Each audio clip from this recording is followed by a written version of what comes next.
There are nights when you cannot sleep, not because of noise, but because the mind is too awake. Thoughts that refuse to rest, old memories that still whisper in the dark. But what if sleep isn't forgetting, but a doorway, one that leads you back to yourself?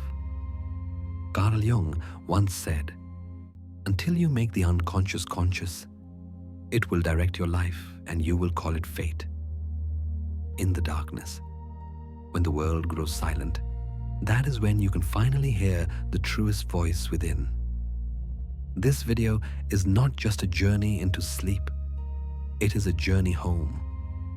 Through the rivers of impermanence, across the mirror of the ego, and into the ocean of stillness. There, you no longer need to search, to prove, or to become. You only need to breathe, release, and listen. 1 hour of Carl Jung's Complete Psychology to Fall Asleep will not lull you into forgetting. It will guide you back to your soul, to the peace that has never truly left. Close your eyes and let this night become the beginning of real serenity. You are lying in bed. The room grows dim with only a soft light spilling from a small lamp. Perhaps today you've tried your best to keep everything the same. A relationship, a job, a feeling, or simply the image you see in the mirror. But the world, no matter how tightly you hold on, keeps flowing like a river. And perhaps the greatest irony of being human is this: we fear losing the very things that nature never intended to last forever. Carl Gustav Jung once said, "There is no coming to consciousness without pain. There is no awakening without passing through the pain of loss." We only truly awaken when we accept that everything around us, including ourselves, is slowly melting, reshaping, and returning to another cycle. Imagine a stone atop a mountain, solid, stoic, seemingly eternal. Yet the wind still blows, the rain still falls, and the tiny grains of time silently grind it down over millennia. The river at a mountain's foot never holds the same form. It bends, shifts, and finds new paths with every rainy season. Even the star shining above, though radiant, carries within it nuclear fires that are slowly dying. It will fade, flare one last time, and then dissolve into stardust. So too, the things you believed would last forever, love, youth, dreams, or memories, are merely stars within the universe of your soul. They once burned bright. They once illuminated your path. And one day, they too will fade, making room for new stars to be born. The ancients said, "You can't step into the same river twice." And Jung, both a psychoanalyst and philosopher, would add, "What you resist persists." The more we cling, the more we fear change. The tighter those fears chain us. Perhaps you hold on to a love long withered only because you fear being alone. Perhaps you cling to an old version of yourself, afraid others won't love you if you change. But light, like life itself, is beautiful only when it's allowed to move, to burn, and to fade in its own time. Let me tell you a story. There was once a man who kept a single candle burning. Each time it neared its end, he added more wax, trimmed the wick, and refused to let it die. Years passed, and he forgot why he lit it in the first place. Light was meant to guide his way, not to exist forever in a locked room. One day, exhausted, he blew it out. And in that instant of darkness, he realized the light had never disappeared.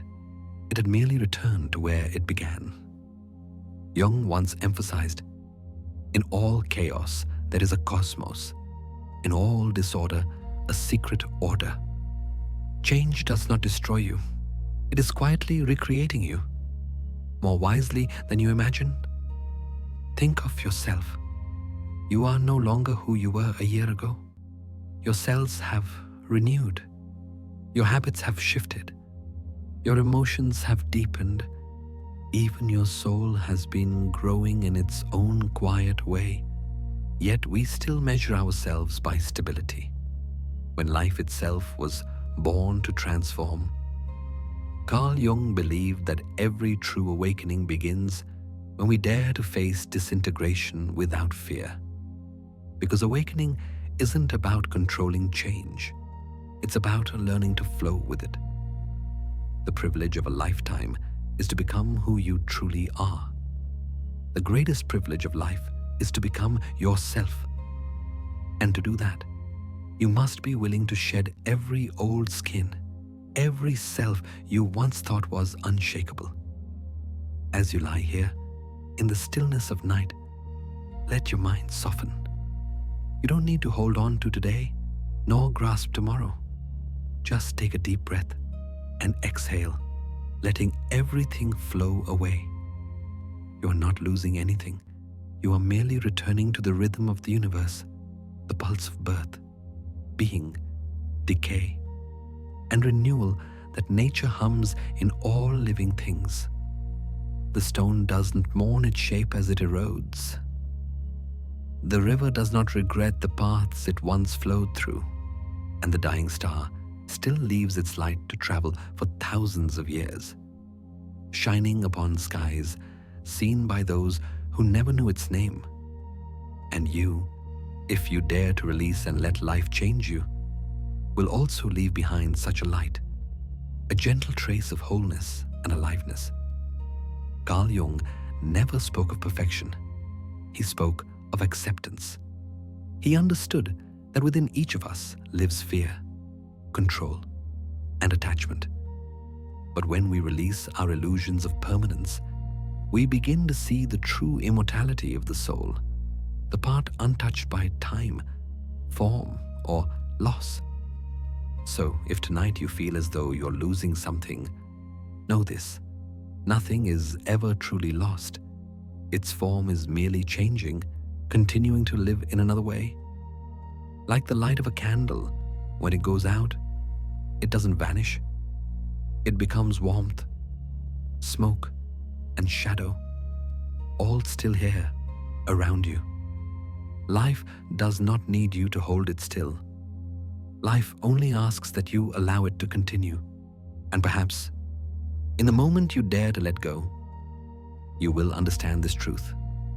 Everything is complete only when it is allowed to change.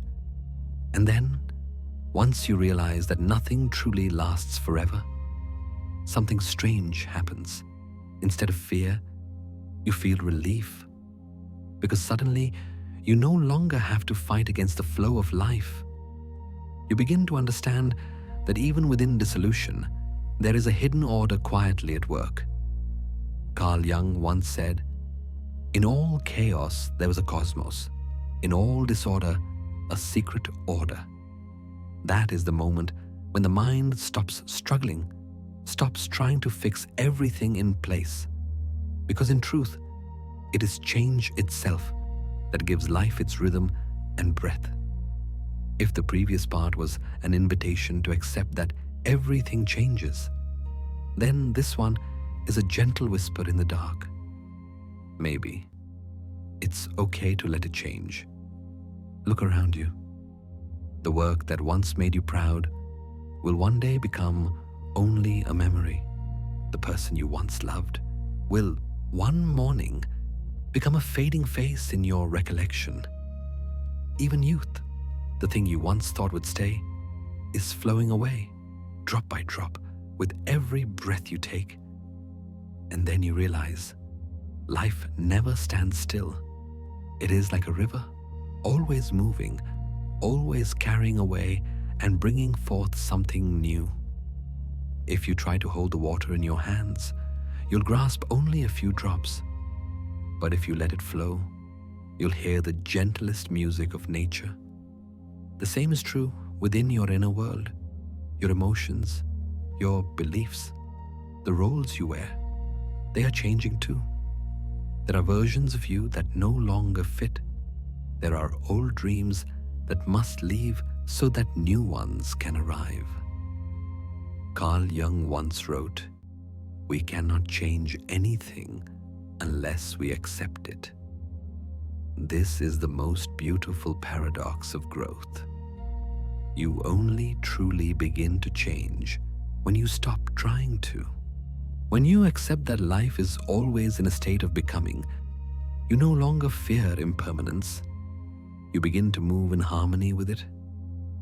Imagine yourself lying there, listening to the waves beating gently offshore. The wind rustles through the trees. Nothing is fixed. Everything is moving softly, rhythmically, and peacefully, like the breath of the universe.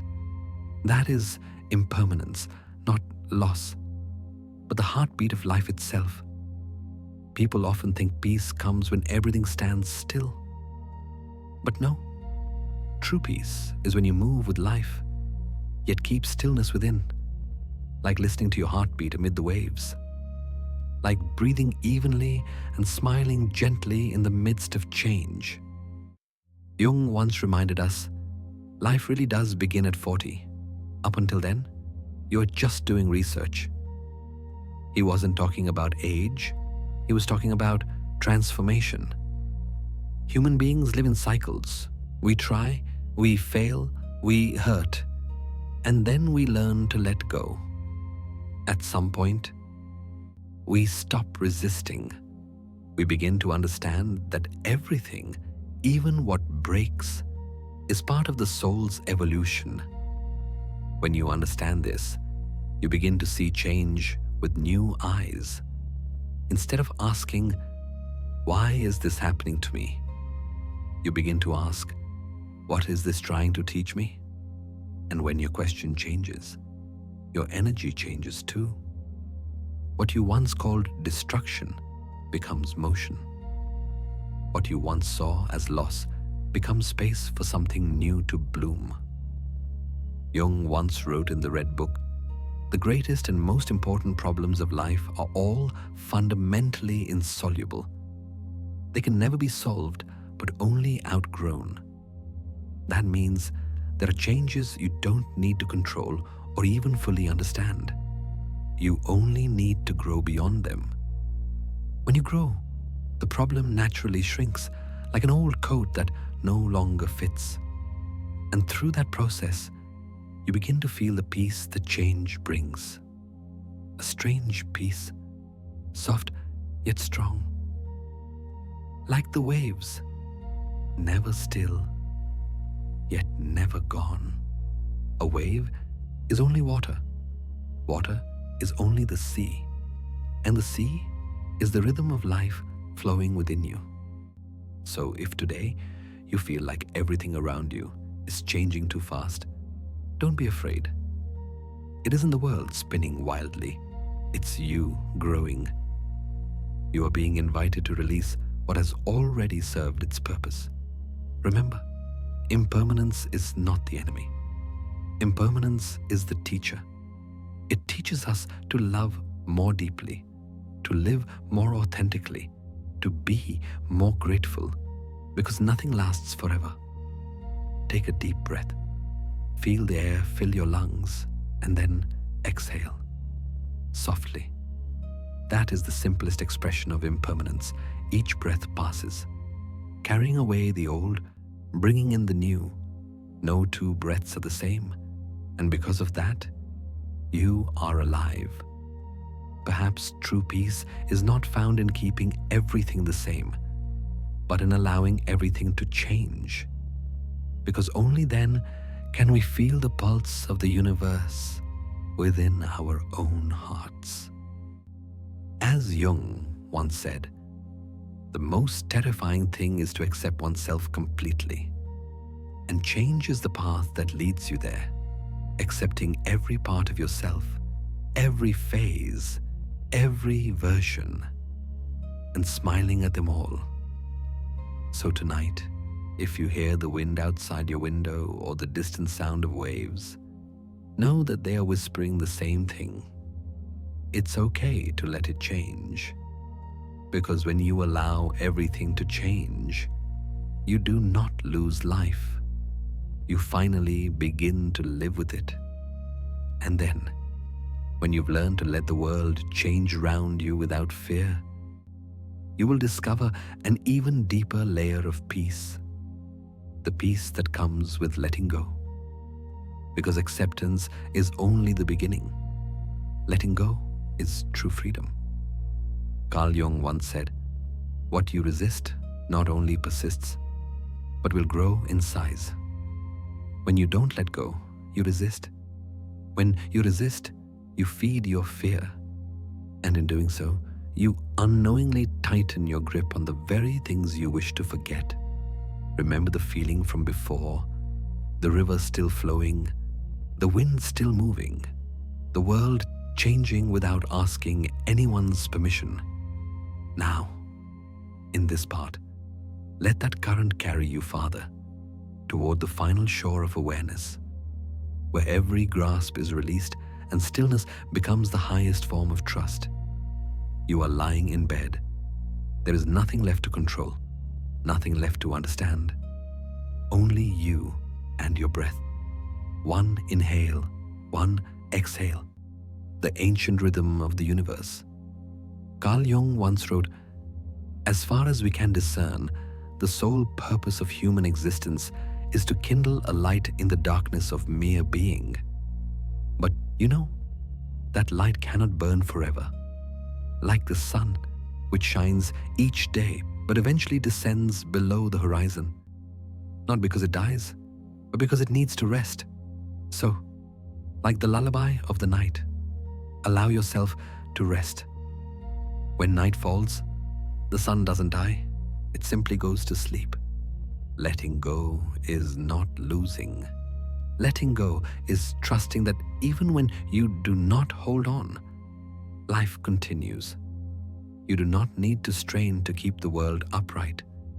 It has always known how to move on its own. Do you remember being a child before sleep would come? You didn't have to do anything. You simply loosened your hands, closed your eyes, and the world kept turning without your help. That is the purest instinct of letting go, a graceful surrender to the laws of nature. Carl Jung once said, "People will do anything, no matter how absurd, to avoid facing their own soul."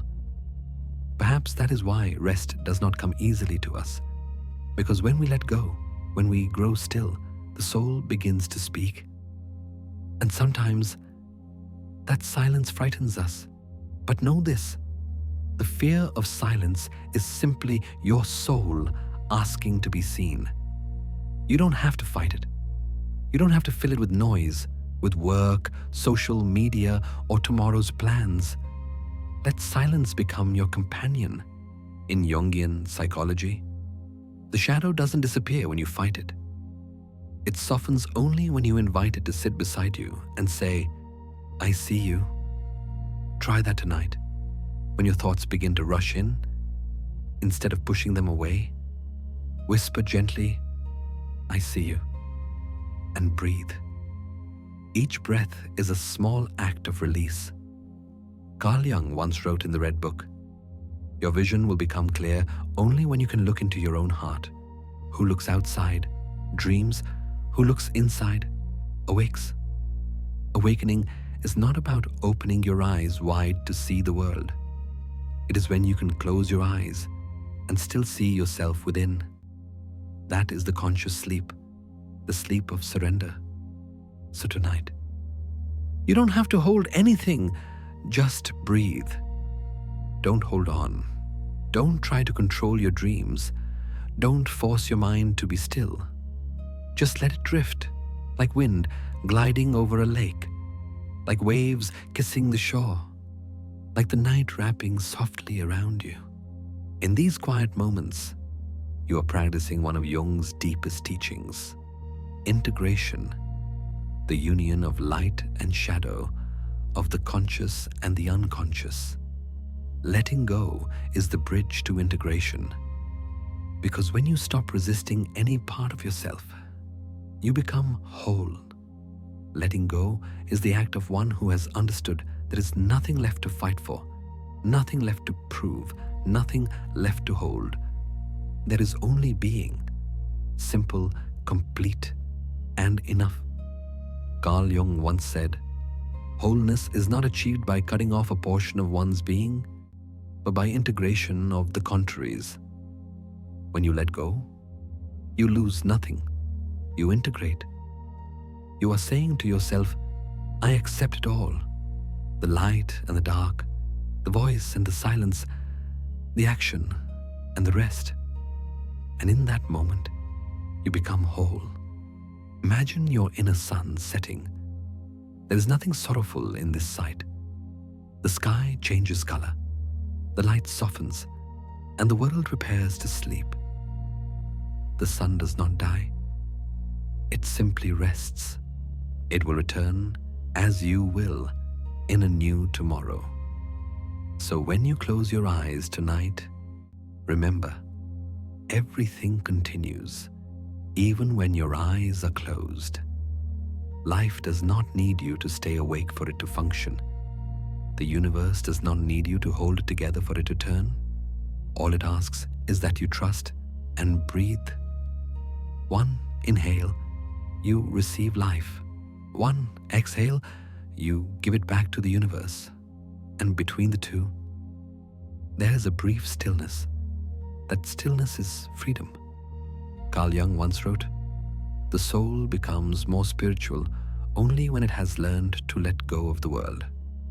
Tonight, let your soul have that freedom. No need to understand, no need to strive, no need to hold anymore. Just let go and rest, because sometimes rest is not the end of awakening, it is where it truly begins. When you learn to let go and rest, you begin to understand a deeper truth. After we release everything, what remains is not emptiness, but the peace of not needing to leave a trace. As if, after the sun has set, the sky does not mourn, it simply turns quietly to violet. And there, within that silence, a small voice rises inside you. "If I disappear, will anyone remember me?" That is the quiet fear almost everyone carries. From childhood, we are taught to leave something behind, an achievement, a name, a legacy. We are taught that to be remembered is proof that we have lived a life of value. But perhaps it is precisely that longing which makes us lose the soul's freedom. Carl Jung once said, "The greatest tragedy of the family is the unlived lives of the parents." This isn't only about parents, it's about all who live out of fear of being forgotten. Those who spend their lives existing in the eyes of others, forgetting the light that burns within. Imagine a leaf falling upon a still pond. In the moment it touches the water, ripples form. Then the surface smooths again, reflecting the sky as if no leaf had ever fallen. Yet the leaf was there, and though no one remembers it, it has already changed the pond's motion. So it is with human beings. We long to leave a mark, as the leaf longs to imprint its shape on water. But the surface of water was never made to hold a form. And life itself was never meant to remember. It was meant to flow on. Jung once wrote in Memories, "Dreams, reflections. A man's life is a series of unconscious acts which reveal his soul more truly than his conscious intentions." It means the deepest part of you does not need to be carved into stone or preserved online. Your soul is etched into every small act of kindness, every honest glance, every loving breath you've ever given to the world.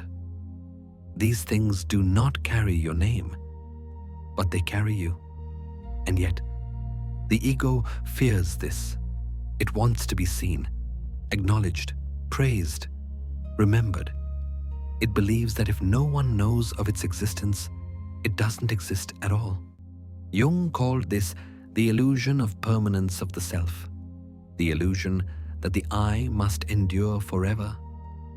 We cling to names, to images, to recognition, believing it's the way to defeat time. But in truth, it's the way we chain ourselves to fear. The self is not only the center, but also the whole circumference which embraces both conscious and unconscious. It is the center of this totality. Ion, when you understand this, you realize you do not vanish when others forget you. Because you are never just a person, you are a fragment of the whole. You are the echo in someone's laughter, the warmth in the fading memory of a stranger, the ripple of kindness spreading from a small act you once made.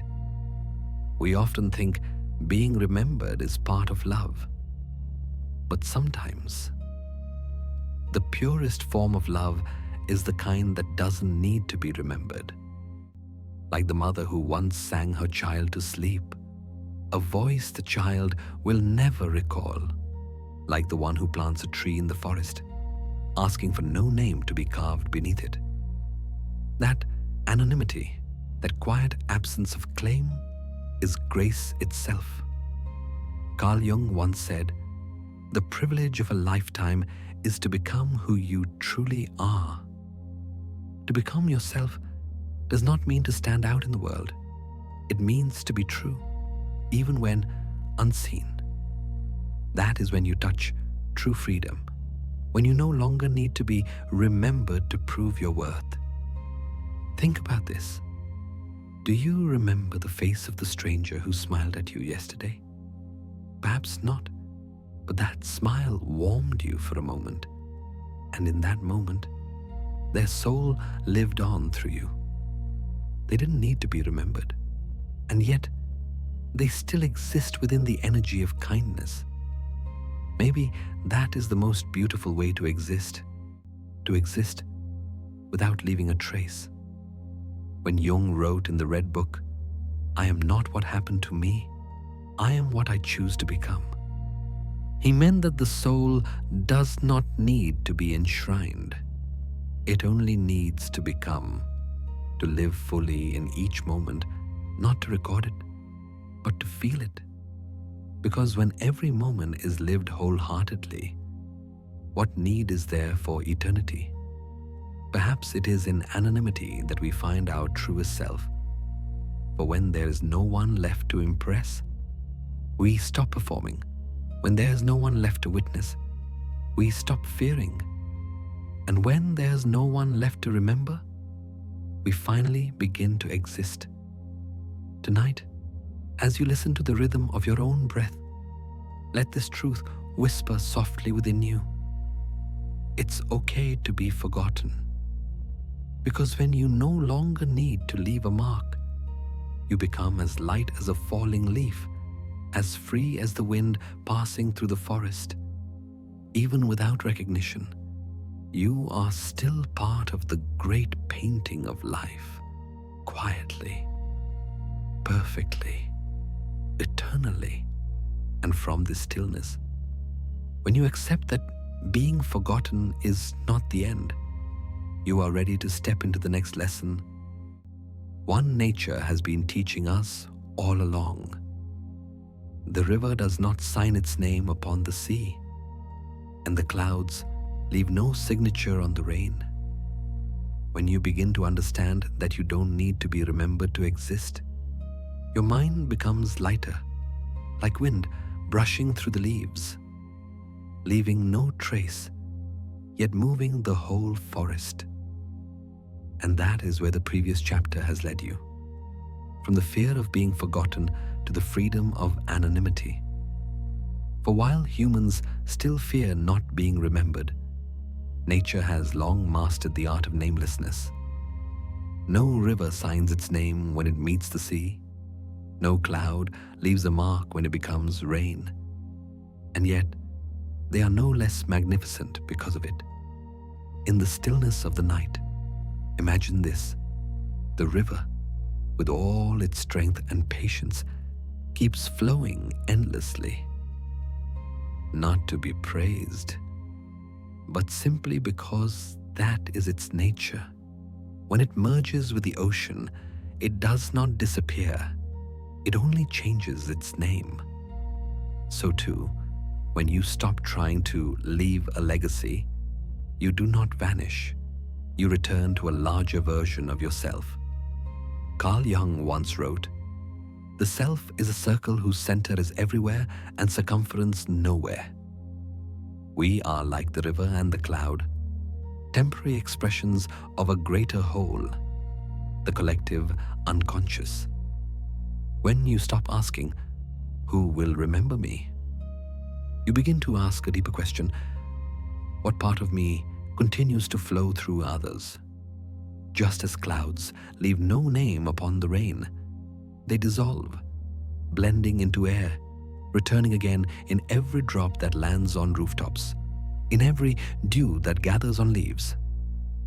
You may no longer recognize the cloud, yet it is there, nourishing the forest. Perhaps you are the same. Maybe someone no longer remembers your name, but they are living because of something you once gave. A small word, a kind gesture, a moment of true listening. These ripple outward, passing through others, merging into the current of life, becoming something that no one can attribute to a single person. Carl Jung once wrote in Psychology and Alchemy, "One does not become enlightened by imagining figures of light, but by making the darkness conscious. True light needs no name attached. Kindness needs no label of virtue. It only needs to be. That alone is enough. If nature can exist without recognition, why can't we? Perhaps because we have grown used to measuring our worth through the eyes of others. We forget that true value does not lie in titles. It lies in presence. Listen to the whisper carried by the wind. It's okay to be quiet. You are still enough.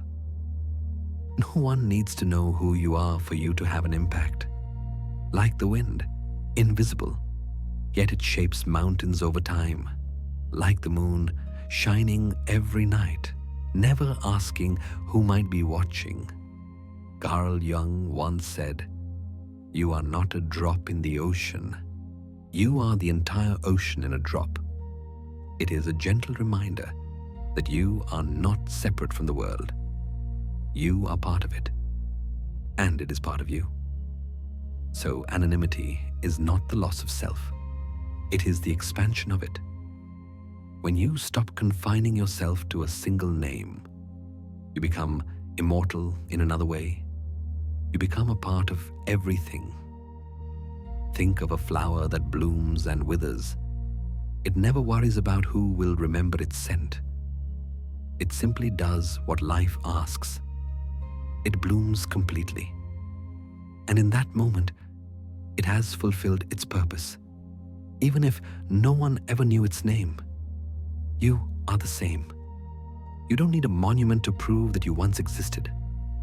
Your existence is already inscribed in everything you've touched, in a meal you cooked, a hug you gave, the breath you left lingering in the air. Carl Jung once wrote in The Undiscovered Self, "The individual is the make-weight that tips the scales toward the irrational." It means that every individual, however small, shifts the balance of all humanity. No fame is required. No titles are needed. Only authenticity. Each of your actions is a grain of sand in the boundless shore, and the sea would not be the same without any one of them. Notice this. Nature is most beautiful when it is silent. No breeze boasts that it is blowing. No star seeks praise to shine. And you too can be beautiful that way. in stillness, in anonymity, in the tranquil presence of simply being. The privilege of a lifetime is to become who you truly are. Carl Jung.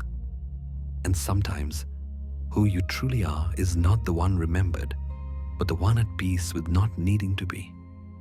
The one who can love, exist, and feel whole without recognition. Tonight, if you look up and see clouds drifting across the sky, remember, no cloud ever keeps its old shape, and none laments that no one calls its name. Let your mind learn to drift the same way.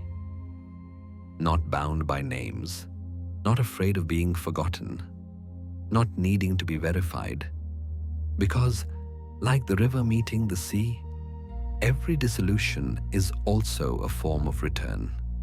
And when you accept that nature signs no name, you too begin to live like nature, free, humble, and forever flowing. When you understand that nature doesn't need to sign its name on what it creates, you begin to feel a deeper layer of freedom. The freedom of not needing to perform for anyone. The river doesn't need praise to keep flowing. The cloud doesn't need witnesses to become rain. And the light doesn't need to be named to shine everywhere. So too, you don't need an audience to be yourself. For existence does not need proof. It only needs to be lived fully.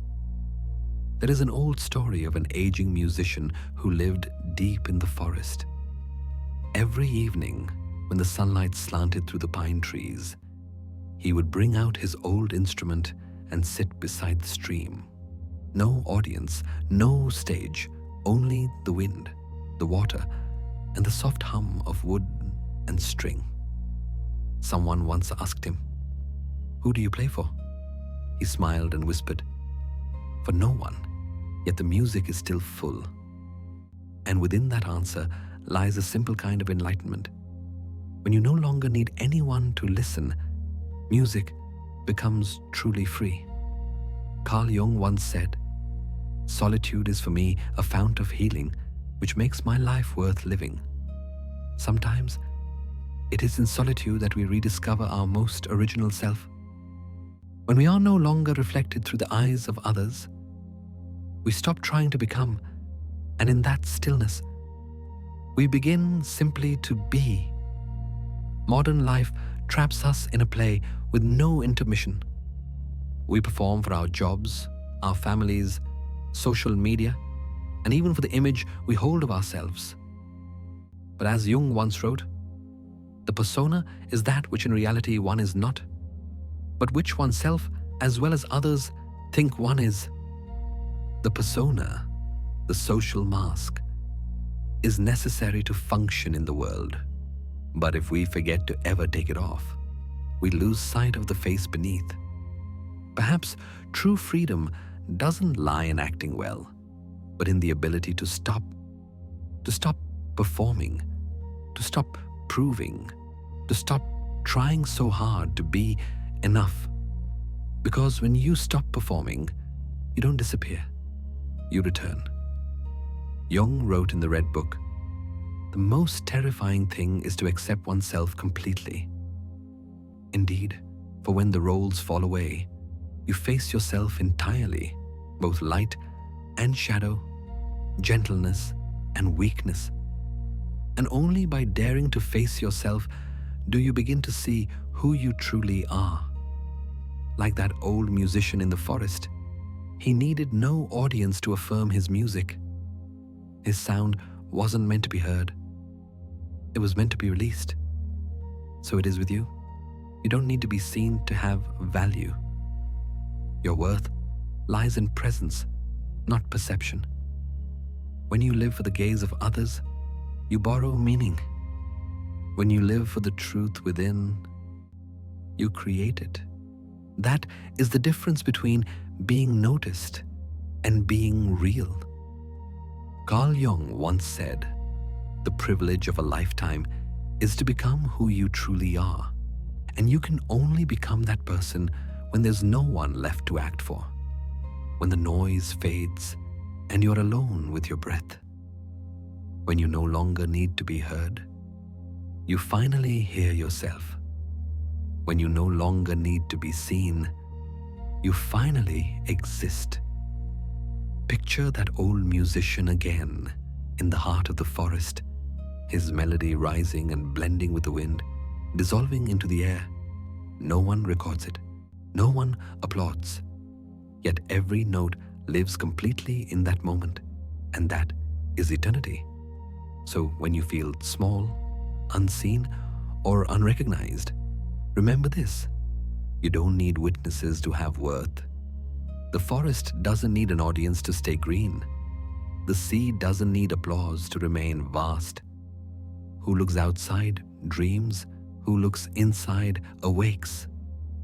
Carl Jung. Awakening doesn't happen on stage. It happens in silence, not under the spotlight, but in the quiet dark where you meet yourself again. And that is the deepest gift of anonymity, the freedom from performance. We've grown used to living as if always being watched. But tonight, try the opposite. Imagine that no one is watching you, no audience, no judgment, no one waiting for you to be perfect. There is only you and your breath. Tonight, you don't have to prove anything. Just rest. You don't need to prove that you're good enough, strong enough, worthy enough. You always have been. You just forgot. So tonight, let your mind rest, like the river pausing in the sea, like the music dissolving into the wind, like you dissolving into silence, yet still full. The freedom of anonymity is not disappearance. It is the art of existing quietly. When you no longer need to be seen, you become part of something larger, a vast, living stillness where every soul is equal in its namelessness. And perhaps that is the foundation of the inner freedom Jung spoke of, a place where you no longer need to be someone. You only need to be. When you have journeyed through release, felt the freedom of anonymity, and discovered peace within emptiness, you arrive at a new chapter, the chapter of completion. A thing becomes whole only when it comes to an end. Just as a song finds its beauty in its final note, and the sunset glows most vividly when light is about to fade. Carl Jung once wrote, "Death is psychologically as important as birth and, like it, is an integral part of life." Death, or more broadly, every ending, is not life's opposite. It is part of an eternal rhythm we so often forget. To be born, to grow, and then to return. Without endings, there would be no rebirth. Without darkness, light could never define itself. Each day is like a piece of music, and the night is its final refrain. I'll watch how the day unfolds. Morning opens with purity, noon blazes with vigor, and afternoon softens into stillness. When night arrives, it's like a gentle hand closing a door, softly, yet with certainty. And in that moment, everything feels complete, not because it lasted longer, but because it knew when to stop. In music, without pauses, melody becomes noise. Without rest, rhythm loses its soul. Jung believed human life follows the same pattern, a rhythm of opposites, where each stage must come to rest before the next can bloom. In all chaos, there is a cosmos. In all disorder, a secret order. Carl Jung. Beneath the apparent chaos of endings, there's always a silent order rearranging everything. We fear endings only because we cannot yet see that order. When a relationship falls apart, when a job closes, when a dream ends halfway, we often feel we have lost. But if you look deeper, Every ending is also a homecoming, a return to yourself, to the inner space you once forgot. The privilege of a lifetime is to become who you truly are. Carl Jung. And perhaps you can only truly become yourself once you stop trying to prolong what no longer belongs. Like a flower that does not cling to its fallen petals, but gathers strength for the seed waiting to sprout. Endings don't come to take, they come to reveal. They reveal the truth that nothing is meant to be held forever, that some things are most beautiful only when viewed from afar, after they've passed. Look at a sunset. Its golden light is not as sharp as noon, nor as pure as dawn, but something softer, light mixed with longing and peace. It is beautiful precisely because it is fading. Humans are the same. Only when we face our limits do we learn to truly live. The afternoon of life is just as full of meaning as the morning. Only its meaning and purpose are different. Carl Jung. The afternoon of life is no less meaningful than its morning. It simply carries a different light. Youth teaches us to act. Evening teaches us to understand. When you know that all things have their time, you no longer fear endings. You begin to honor them. A good piece of music is not great because it lasts. It's great because it ends well. Life is the same. You cannot keep adding notes out of fear of silence, for silence gives sound its meaning. Life doesn't need to go on forever. It only needs to be lived fully, in its own rhythm. The shoe that fits one person pinches another. There is no recipe for living that suits all cases. Carl Jung. There is no single formula for happiness and no single way to end. Each of us has our own rhythm.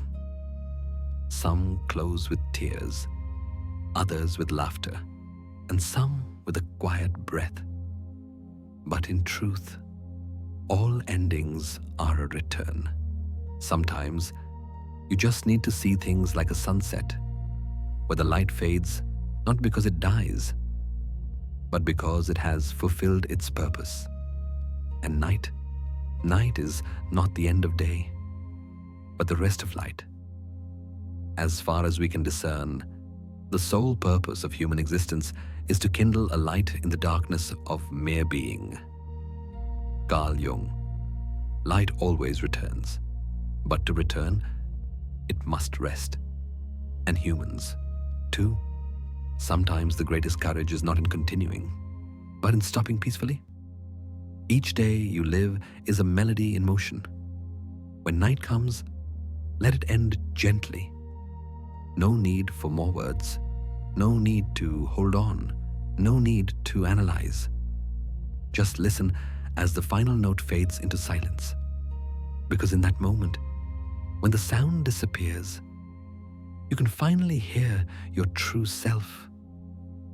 Each day is like a piece of music, and the night is its final refrain. And when you allow the night to do its work, you're practicing one of Jung's deepest truths. There is no coming to consciousness without pain. Endings may hurt, but within that pain lies the light of awakening. Like the last song before sleep, it asks nothing of you but surrender. For wholeness does not come from adding more. It comes from knowing when to stop. So tonight, let the music of this day close softly. Rest, for tomorrow, a new song will rise, born from this very silence. Khi ban ja hiu juok kai jep kwa hoiket. Ban se therang suketuk, khong jon la dao shamhet, malang getuat kwa buong tai. Kung hong het si, ki kep lai ban nahak kwa min, khong phai vi ho kani tuong. Ma vi ho biet rang im lang chin, la not nahat koikang. Tu khon khach ai, ban bad jau hok kach song her mot ngoi biet chap nan chuki. Let it end gently. Every ending is also a beginning. Carl Jung tong noi. There is no coming to consciousness without pain. Kong go su tuk tin nau jen ma kong jikwa jau jon. Va joiki. Chin noi jau kua ke tuk. La loi moi goi ban buok sang. Mod giai joan moi. Tin yeo tan vo. Kong viek tai joy. Ban be roik sa. Tat ka kong paido hieu qua mat mat. Ma la chuki qua su song jang luan chuyen. Gyong hu mua thela hai tui triu rut jen huang cho cho mod boy sang khak. Niu trong fan truok. Ban jan tai juok. Vejep qua vech mod ngai troi qua va jem jen. De gio jai. Hain hin sao hon. Lam sao je song chung su ke thuch ma kong jau. Ma kong so. Ma van tron ven. Kau tra loi nam onge tuat chapnahan. What you resist persists. Carl Jung. Hongi ban chong lai se ton tai lao hon. Ki ban bau viu vau geogi jo. Mot moa quan he. Mot vitri. Mot hin an ban than. Ban jang cho no quien geo kien bain. Nang ki ban jon han su get thuch mot kach diu dang. Ban tro than ngoi chu jong qua kuok joy ming. Kong bai vi ban man me hon. Ma vi ban ja hieu kwiluat. Jung tin rang vutru van han theon gwen tak joy kuk. Sang, toy, song, chet. But jao, get hoots. Chi khi hai kuk nai hoa hop. Kon ngoi moi jat jen to an the. Vi vai. Song nuhung he si kwa su ke thuk la biet nahin the kai jep ngai trong khwan khak tan bien. Hai thun ho lai mot moi tin ja kwa. Luk no ke thuk. Ban ko te cam the tan vo. Nung ki thoi gyan troi ji. Ban han ra rang jiu tan vo jo jan de ben kach yo chin ming. Kach han biet giatri. Kak song chan dat hon. Niu moi ting ai kong ke thuk. Ban se mai kong truong tan. Jung tung viet. The meeting of two personalities is like the contact of two chemical substances. If there is any reaction, both are transformed. Moi kwak gap go ju ko lido. Waki hai lin honcham vaun hao. Du chi trong mot kwan khak. Kahe ju bien joy. Nung hu moi fan ung hua hok. Mot ki huan tat. No fai lang shuong. Kong fai vi het giatri. Ma vi no gan lam shong hiem bu kwamin. Trong kong viek. Trong kwok song. Trong moi vai tro ma bantangyu. Kong vai. Ko luk ben fai roi ji kong fai vi dat bay. Mai vi ben jan trong tan. Hon vai tre jo. Nu mot nang he si so ki hoan than buk tran. Ho kong de ku mai ve len lop mau ja ko. Boy ki jo. Kai jep se bien mat. The privilege of a lifetime is to become who you truly are. Carl Jung. Tro thang chin min kong chi la timra jiu ban yeu. Ma kon la biet ki nau nen dang. Dang je bao ton kai jep. Dang je kong lam ton thuong jiu tong kui gia. Vi kai jep dat su kong nam trong viet giu. Ma nam trong viek cho feb no roi ji jung luk. Let it end gently. Hai je moi tu ke tuts mot kach nen hang. Nu chiek la lia kan ki gio ke kwa. Kong kwong lai, kong oan tan. No biet rang hiem vu kwa min jang song. Vasu roi shong chi la hang trin trove voi jatme. Kung hu vai. Kimo chuong joi kep lai. Ban kong thuk sumat ji. Ban chi jang trove voi ban the. Jung tung noi ve tien trin individuation. Qua trin kon goi hop nat katsman. Roi rach kwa tam hon chitro nen guyen ven. Je lam juots jeu jo.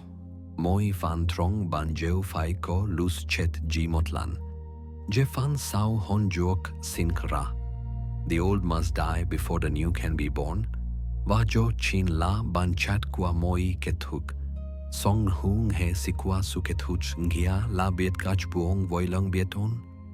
La mim quay ki kan qua jong lai, kong vi ban vô kam, ma vi ban biet mot kan khach jang mo.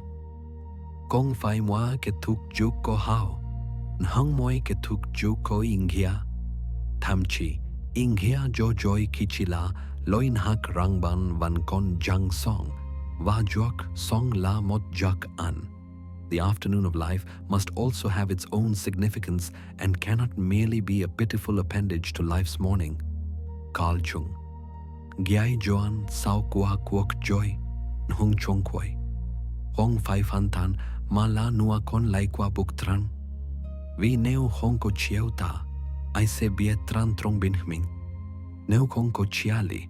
I se Hieu Sau Sagiatri Kwa Gap Go. Vainen. Jung Suki Jiugi Jo Jang Kep Lai. Jung Ko Niu Giu Nhung Kang Kwai Jan Jung. Lai Vao Jo. Hai Jung Yen Mo Chut. Hit Sao. Va Noi Loi Kamon. Kamon Vi Jio Jo Ja Tung Jen. Kamon Vi No Ja Gyup Ban Hin Dhai Chin Min Ro Hon. Va Roi Hai Jen Raji. Nhen Hu Hoitho. Every ending is also a beginning. Jemne kiban kep le joy mat, hai koi jo langi le kwamot ngesi. Ben kong ngu jekwen, ma je trao cho ben than ko hoi bat jaulai. Kung hu mat troi moi ngai fai la, jengai me ko de mok lai trong mot hin dang moi. Vida hai je moi thu ke thuk thatdiu dang. Kong ko gi kan voi, kong ko gi kan niu, chikan tho. Let it end gently. Every ending is also a beginning. Hoi je kau noi yairu ban jem nai. Nhu mot ban hak koi kung, lang let tan vao hong yan. Hung wang mai trong tam hon ngoing he. When you have learned to live like an artist of endings, to let things close gently, to release without fear, the final lesson is rest. Not rest because you are tired, but rest because you are complete, like a painter who, after the final brushstroke, does not add or erase, but simply sits in stillness, gazing at the work with a quiet smile, for he knows everything is enough. There is a time for everything and a season for every activity under the heavens. Ecclesiastes 3:1. When Carl Jung spoke of the natural cycles of the soul, he did not mean escaping darkness, but living through it, then allowing it to pass. Just as night does not come to extinguish the light, but to give it rest. Even a happy life cannot be without a measure of darkness, and the word happy would lose its meaning if it were not balanced by sadness. Carl Jung. If you have walked through sorrow, loss, and the closing of chapters, if you have learned that endings are not enemies, then now let your mind sleep, because the rest is the final art of surrender. Imagine an old man. Each night before sleep, he turns off the lamp slowly, without fear. The light fades, yet his face remains calm. He knows darkness is not the absence of light, but the place where light rests to be reborn stronger. As far as we can discern, the sole purpose of human existence is to kindle a light in the darkness of mere being. Carl Jung. He understands that for life's lamp to keep burning, it must sometimes go out. Just as the heart needs the pause between beats, and breath needs the quiet between inhale and exhale. Without pauses, there can be no rhythm. Tonight, let everything end like a song. Sleep well. Your life is a composition. Each day, a short movement. Each act a note. Each memory a melody. And when night arrives, let the song close on its own. Don't force another note. Just listen as the last sound fades into silence. Jung spoke of the rhythm of existence, saying that the soul functions like nature itself, with openings and closings. light, and shadow, if you can live within that rhythm, you will no longer fear any ending, not of a day, not of a relationship, not even of life itself. Wholeness is not achieved by cutting off a portion of one's being, but by integration of the contraries. Carl Jung. Wholeness doesn't come from rejecting sadness or denying fatigue.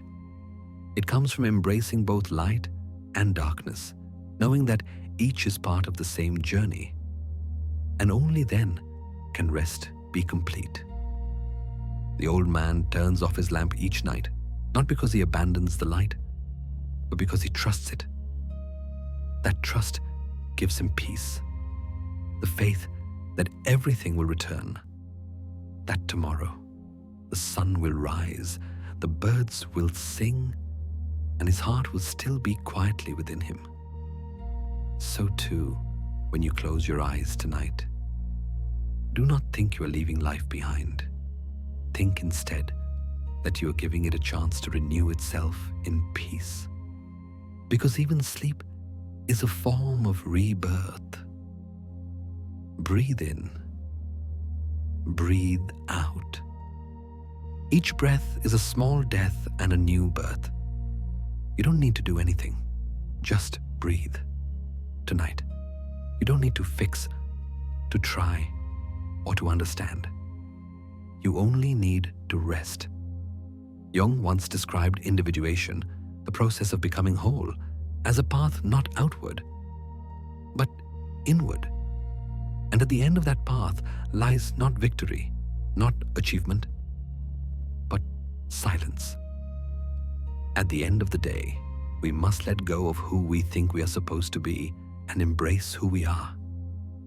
Rest is when you stop trying to become someone, when you no longer need to prove, to explain, to fight, when you simply accept yourself exactly as you are. In that stillness, you realize nothing ever truly ends. What we call the end is only the pause between two pulses of life, like a song that must rest for the next note to rise, like the night that must darken before dawn. Look back once more. The beauty of endings taught us that endings are necessary. Living as the artist of endings taught us to release with gratitude. And now, the end as rest teaches us to accept completely, not through reason, but through breath. So tonight, as you lie down, let your body dissolve into the sheets, your mind loosen, your breath slow. Nothing to hold, nothing to chase, only the peace of presence. Good night. The voice fades like a breeze drifting through your thoughts. The music softens like moonlight dissolving into shadow. And in that silence, you hear the deepest truth Jung ever believed. The soul becomes infinite when it surrenders. The soul becomes infinite when it surrenders. Not because it has lost, but because it has become whole. Tonight, let your soul surrender, not to the world, but to stillness itself. And in that moment, you will understand. An ending is never disappearance. It is the universe's way of saying, good night. Why, when the night closes and you have learned how to rest in endings, something else quietly begins to emerge. Emptiness.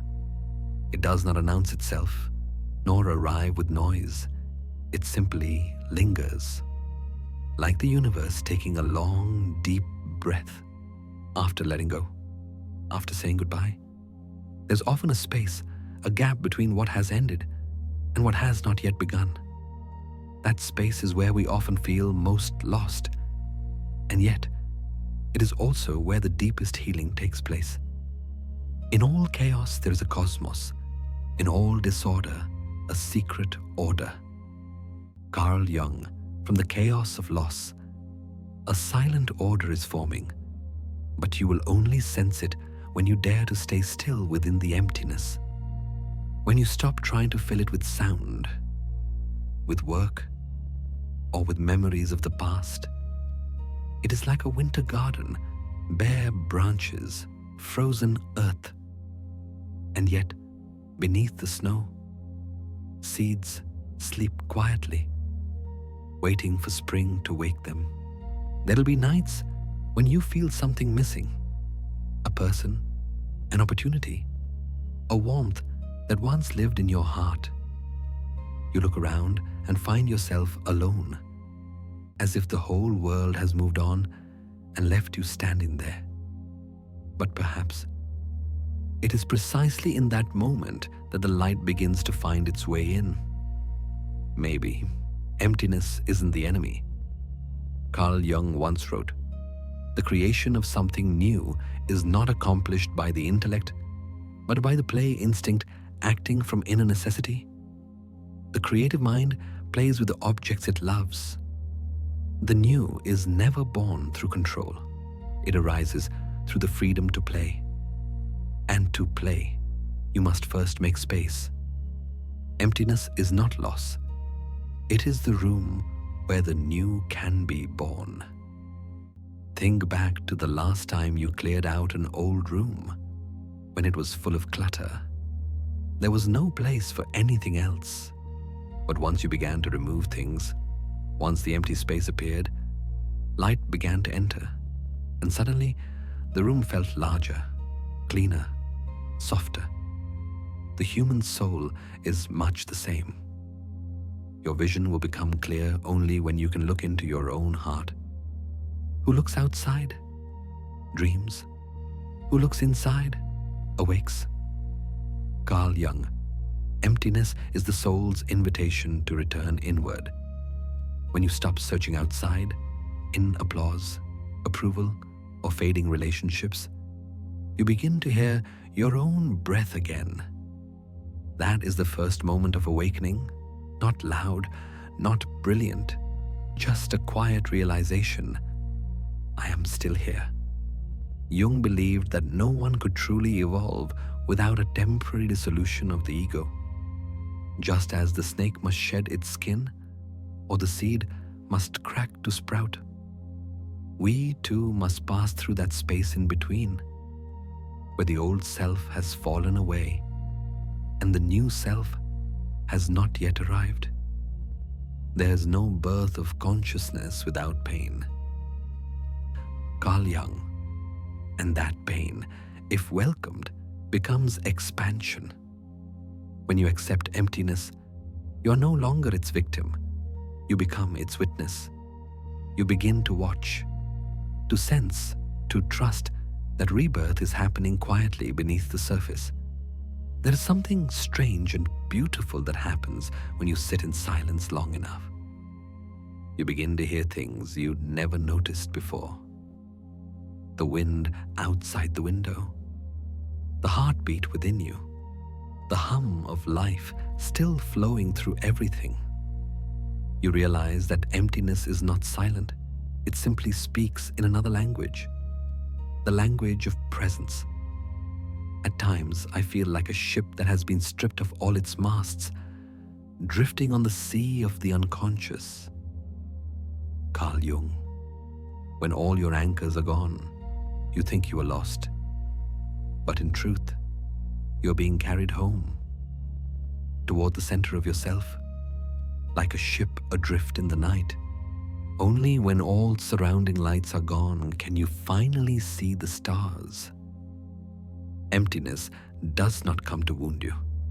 It comes to pause you, to make you stop, to breathe, to realize that not everything needs to be filled with meaning.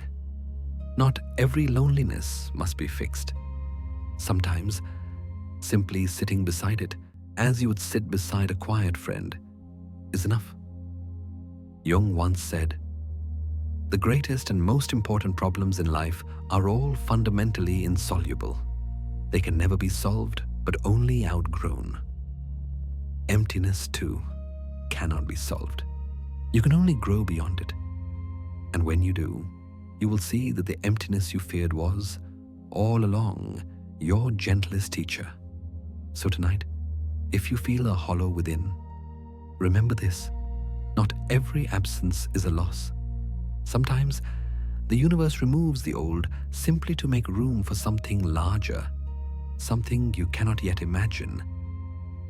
Like the winter garden awaiting spring, you too are resting in the season of your soul.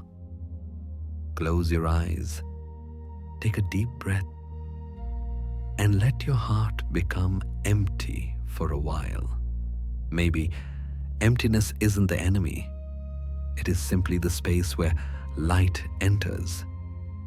And within that light, you will realize nothing is ever truly lost.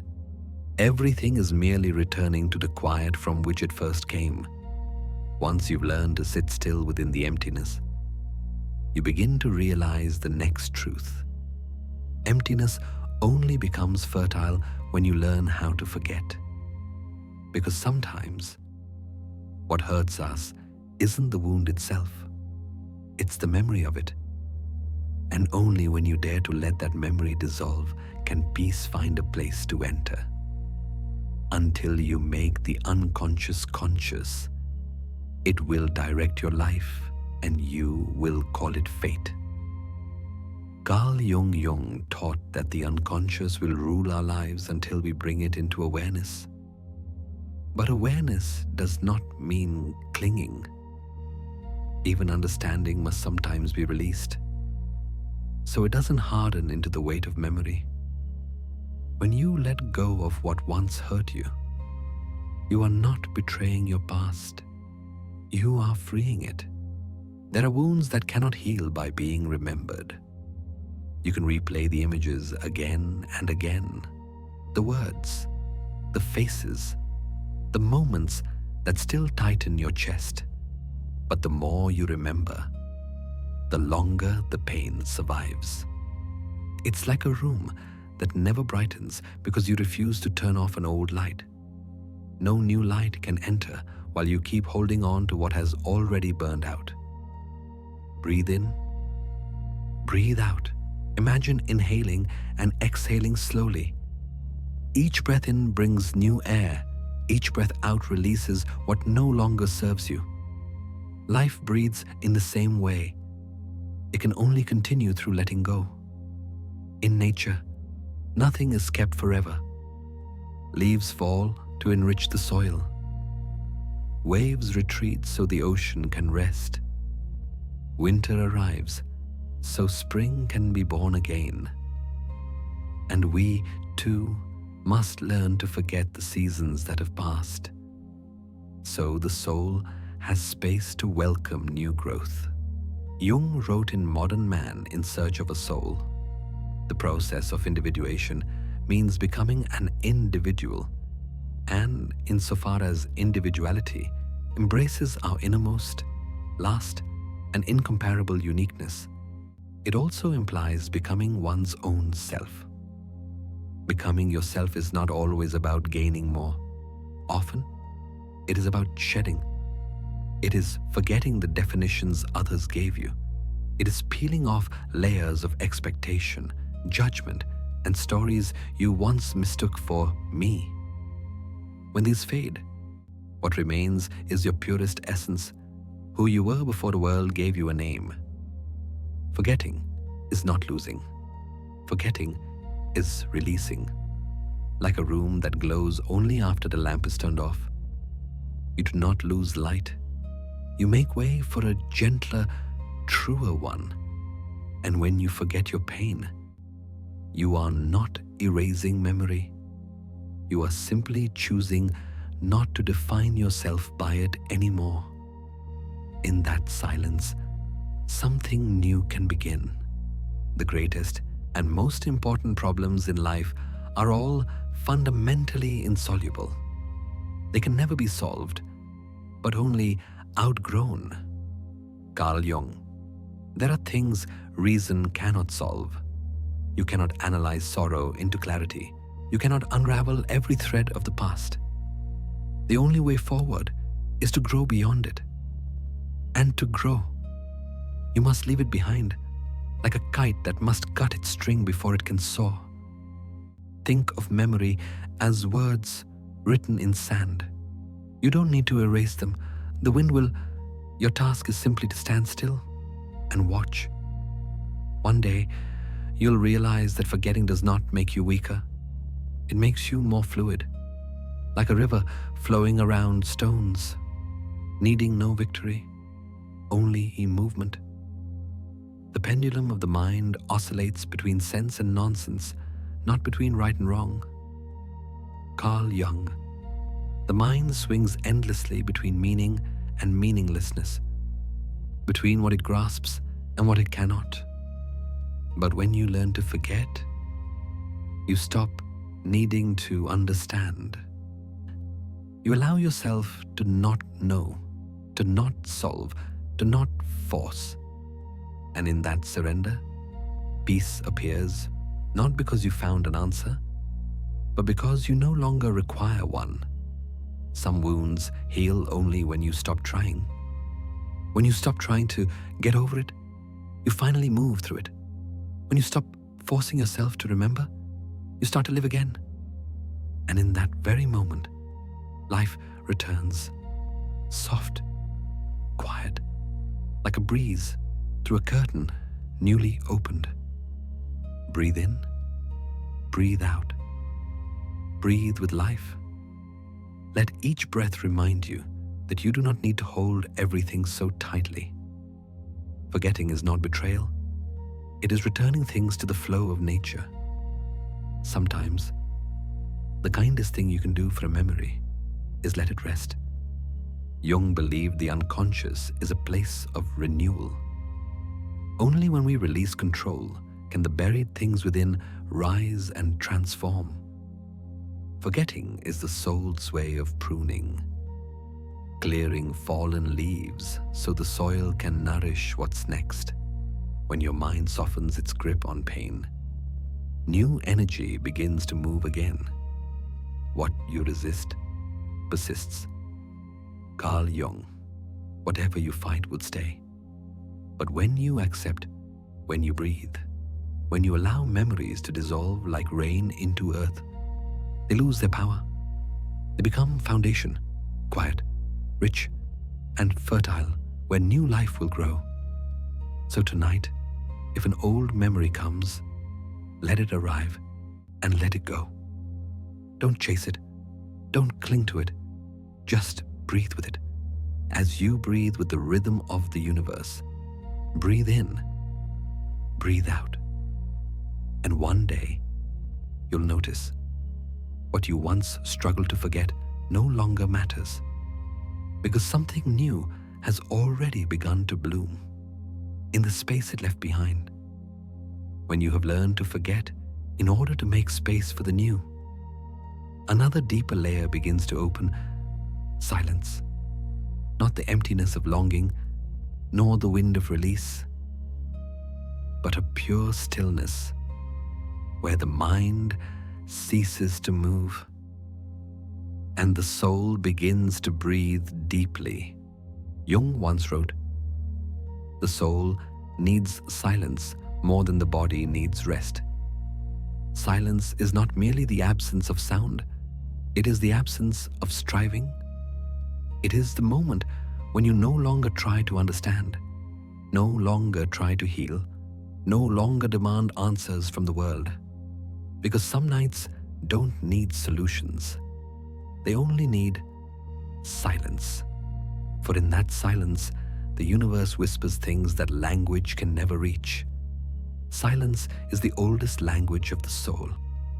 Before words existed, before humans learned to speak, everything in nature communicated through rhythm, through breath, through motion, through the beating of hearts. And when you sit still, resisting nothing, you begin to hear that rhythm again, the heartbeat of the cosmos. Silence is the heartbeat of the universe. Imagine this. You are lying in the middle of the night, and every sound around you begins to fade. No traffic, no voices, only the gentle touch of wind against the window. And in that moment, You realize silence is not frightening, it is not emptiness. It is the space where everything is resting. Breathe in, breathe out. As your breath merges with the silence, you become part of its rhythm. You are no longer the listener. You are an instrument in the great symphony of existence. Carl Jung once said, "In each of us, there is another whom we do not know. He speaks to us in dreams and tells us how differently he sees us from the way we see ourselves." In silence, that other, the deeper self within you, begins to speak, not in words, but in sensations, a warmth across your chest, a quiet tear, a small, effortless smile. These are signs that you are reconnecting with your soul, not through thought, but through presence. Modern life has made us forget the value of silence. We fear it, and we fill it with noise, conversations, music, notifications, endless chatter. But the more we fill it, the farther we drift from ourselves. Jung called this the noise of the ego, the part of us that keeps talking to prove it exists, while the soul simply waits for us to sit down and listen. People will do anything, no matter how absurd, to avoid facing their own soul. Carl Jung, silence is the doorway to the soul. But to pass through it, you must be brave enough not to speak, not to act, not to think. That is the hardest test. Because we've been taught that only doing brings meaning. Yet Jung believed the opposite. The deepest meaning is born in moments of stillness. Think of nature. The moon does not need to make a sound to shine. The sea does not need to shout to know it has waves. The tree does not need to speak to keep growing each morning. This universe moves in silence, a silence brimming with life. And so do you. When you stop trying to be memorable, lovable, worthy, you begin to truly live, not because someone sees you, not because you've proven yourself, but because your existence alone is already enough. It's okay to be quiet. You are still enough. That phrase feels like a soft hand on your shoulder, reminding you that you have nothing left to prove. Silence is not the absence of value. It is the full presence of the soul. When Jung described individuation, the integration of the conscious and the unconscious, he never portrayed it as a loud process. It was quiet, slow, meditative. The privilege of a lifetime is to become who you truly are. Carl Jung. And to become who you truly are, you must be still enough to hear the voice within. No one else can lead you there. Silence is the only map you'll ever need. Tonight, as you lie down, don't try to understand anything more. Don't force meaning onto the day. Just be silent. Because perhaps what you've been searching for has been here all along. You just weren't quiet enough to hear it. There is no coming to consciousness without pain. Carl Jung. But pain does not last forever.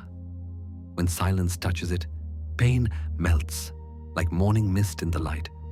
No analysis, no labels, no resistance, only breath. Now, let your thoughts drift and sleep. The voice fades. The breath slows. The music dissolves like smoke into the night. And in that moment, you realize silence is not the end. It is the lullaby of the universe. Tonight, you don't need to know anything more. Just listen. Listen to your breath, to the heartbeat of the universe moving with you. And in that soundless space, you'll see everything is already at peace. The night grows deeper and silence begins to change its texture. What was once the quiet of the world outside now starts echoing within. You have watched rivers fade, leaves fall, and time erase its traces. But beneath that observation, something stirs. A question. If everything around you can vanish, then what about you? The one who remembers, who fears, who clings. What is that self made of? The world's impermanence has revealed a mirror, and now the reflection asks to be seen. Perhaps the next step is not to look outward at the passing of life, but inward, toward the one who keeps watching. The wind outside softens. The breath slows. The journey that began among rivers and stars now turns toward a quiet ocean within, where the boundaries between observer and observed begin to dissolve. There are nights when you look up at the sky and realize even the stars are dying. The light you see, radiant, magnificent, seemingly eternal, actually went out millions of years ago. The universe is only replaying the past, as if to remind humankind that all greatness has its limits, and even the brightest brilliance needs a night to rest. Carl Jung once said, "The creation of something new is not accomplished by the intellect, but by the play instinct acting from inner necessity." The creative mind plays with the objects it loves. His words remind us that within the death of a star lies the seed of another planet. Within the decay of every greatness, there is room for something new to be born. But humans often forget this truth. We see monuments crumble, empires collapse, and the sea wash away the footprints once pressed deep into the sand. And we fear that one day our own names will be carried off by the wind like dust. Take a deep breath in, breathe in, feel everything that has passed. Then breathe out slowly, breathe out. Peace remains, because time is the only truly fair judge. Look back through history, the pyramids rising from the desert, the giant statues guarding the Nile, the temples of Rome that once commanded the world. Each of these was built from one ambition, the desire to be remembered forever. Yet across thousands of years, time has eroded them all. Sand has covered every stone, wind has worn down every carving, and the names of those who once ruled now exist only as faint echoes in ancient texts. Jung once said, "Whatever is born or done this moment of time has the qualities of this moment of time." Everything created bears the mark of its moment and will dissolve back into that same moment. No power, no victory, no memory can escape that law. Greatness, in its essence, is never eternal. It is only a flash of light between two darknesses, a sigh of the universe. But perhaps that is why it is beautiful. Just as we love sunsets, not for their light, but because we know that light is about to fade. Think of the names once worshipped as immortal: Alexander the Great, Cleopatra, Caesar, rulers before whom the world once bowed. Yet now they are nothing more than bone and dust beneath the earth. Their empires dissolved, while time continues its silent march. As Jung said, everything that irritates us about others can lead us to an understanding of ourselves. Perhaps what frightens us most in watching greatness fade is facing the impermanence within ourselves. So when you stand before the ruins of the past, do not mourn their fall. Be grateful, for they remind us that life does not end when greatness fades. It only changes form, continuing to tell its story in another language, Carl Jung believed that within each of us lies a collective unconscious, a shared layer of humanity's memory, where the echoes of our ancestors, our histories, and lost civilizations still live. Which means, even when monuments collapse, their souls endure within us. Greatness does not disappear.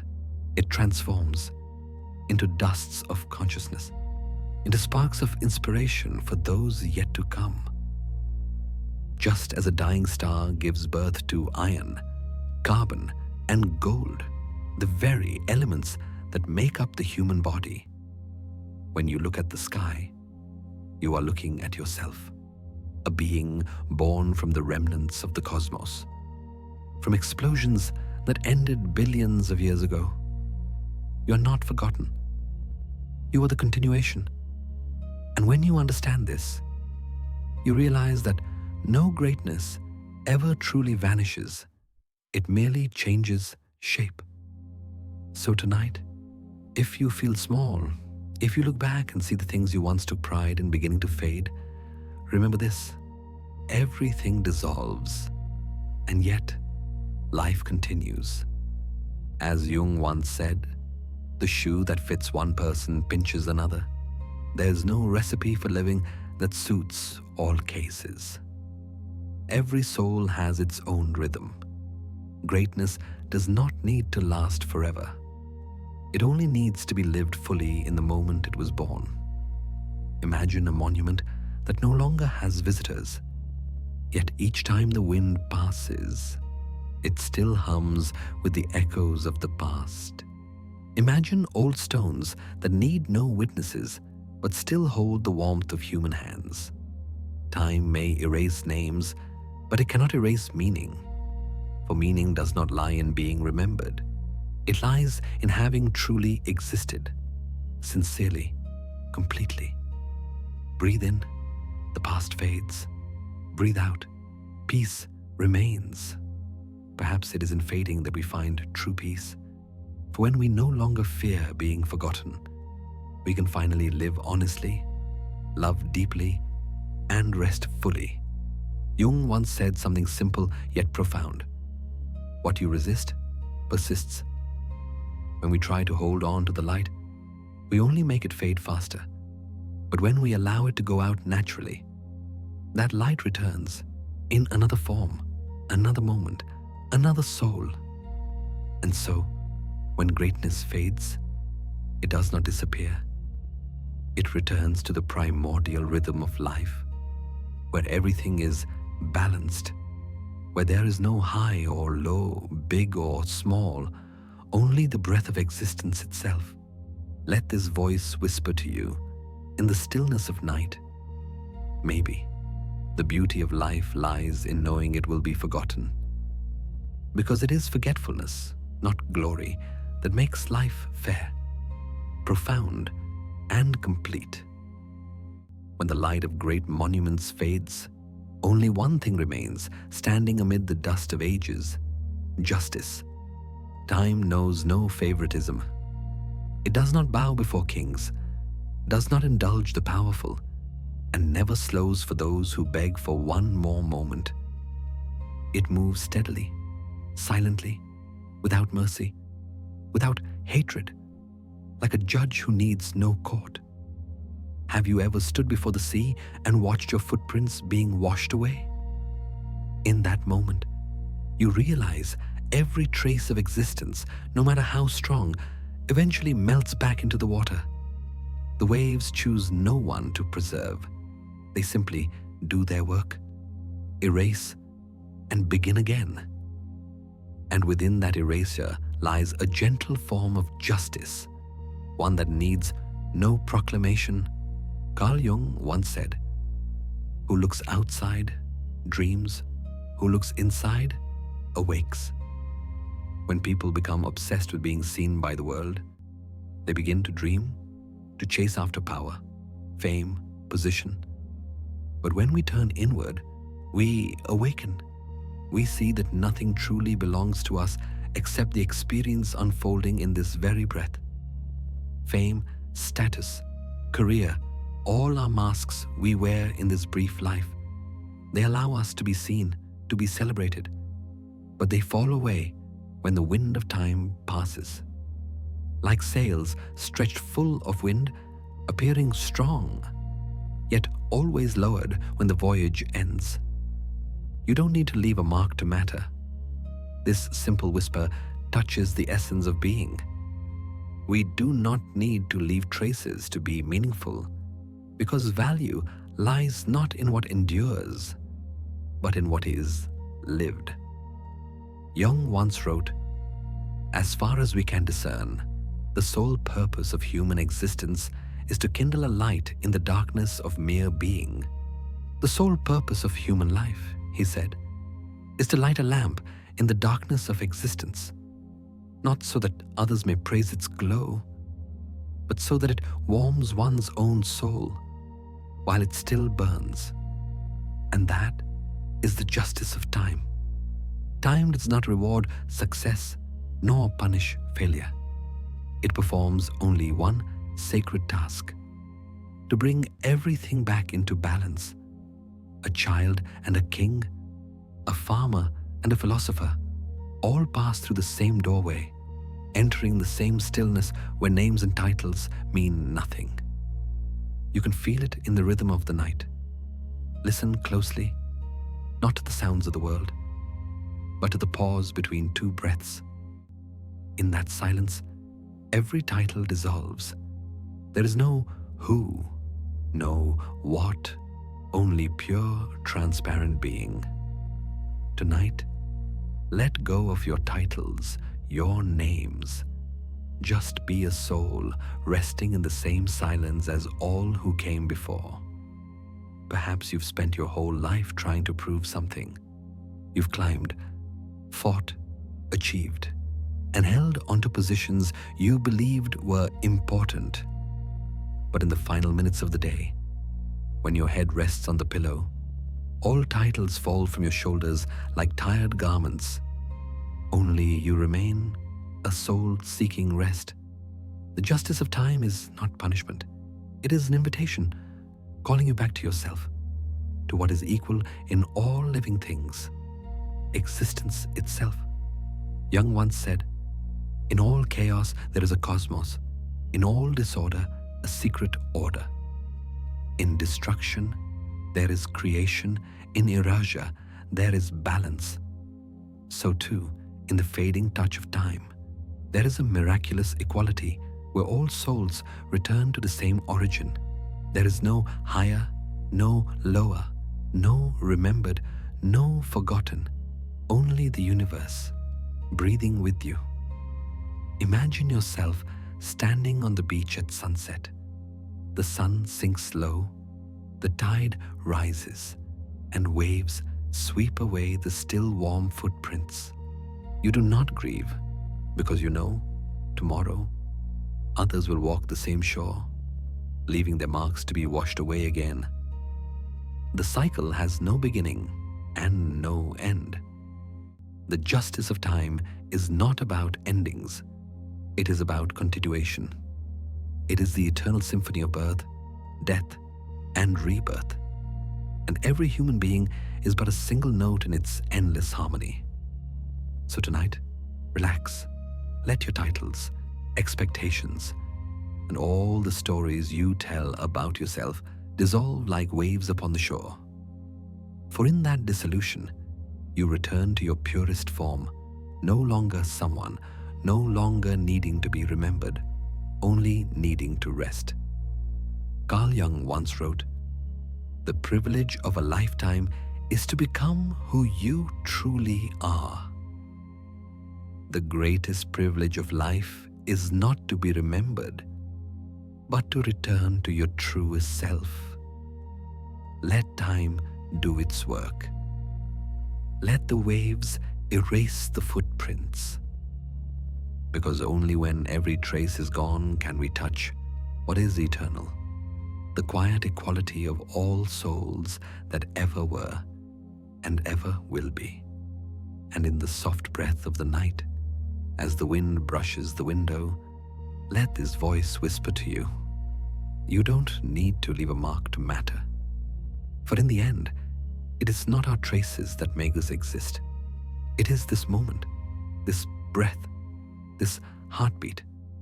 In the justice of time, we all return to the same place, the gentle stillness of eternity.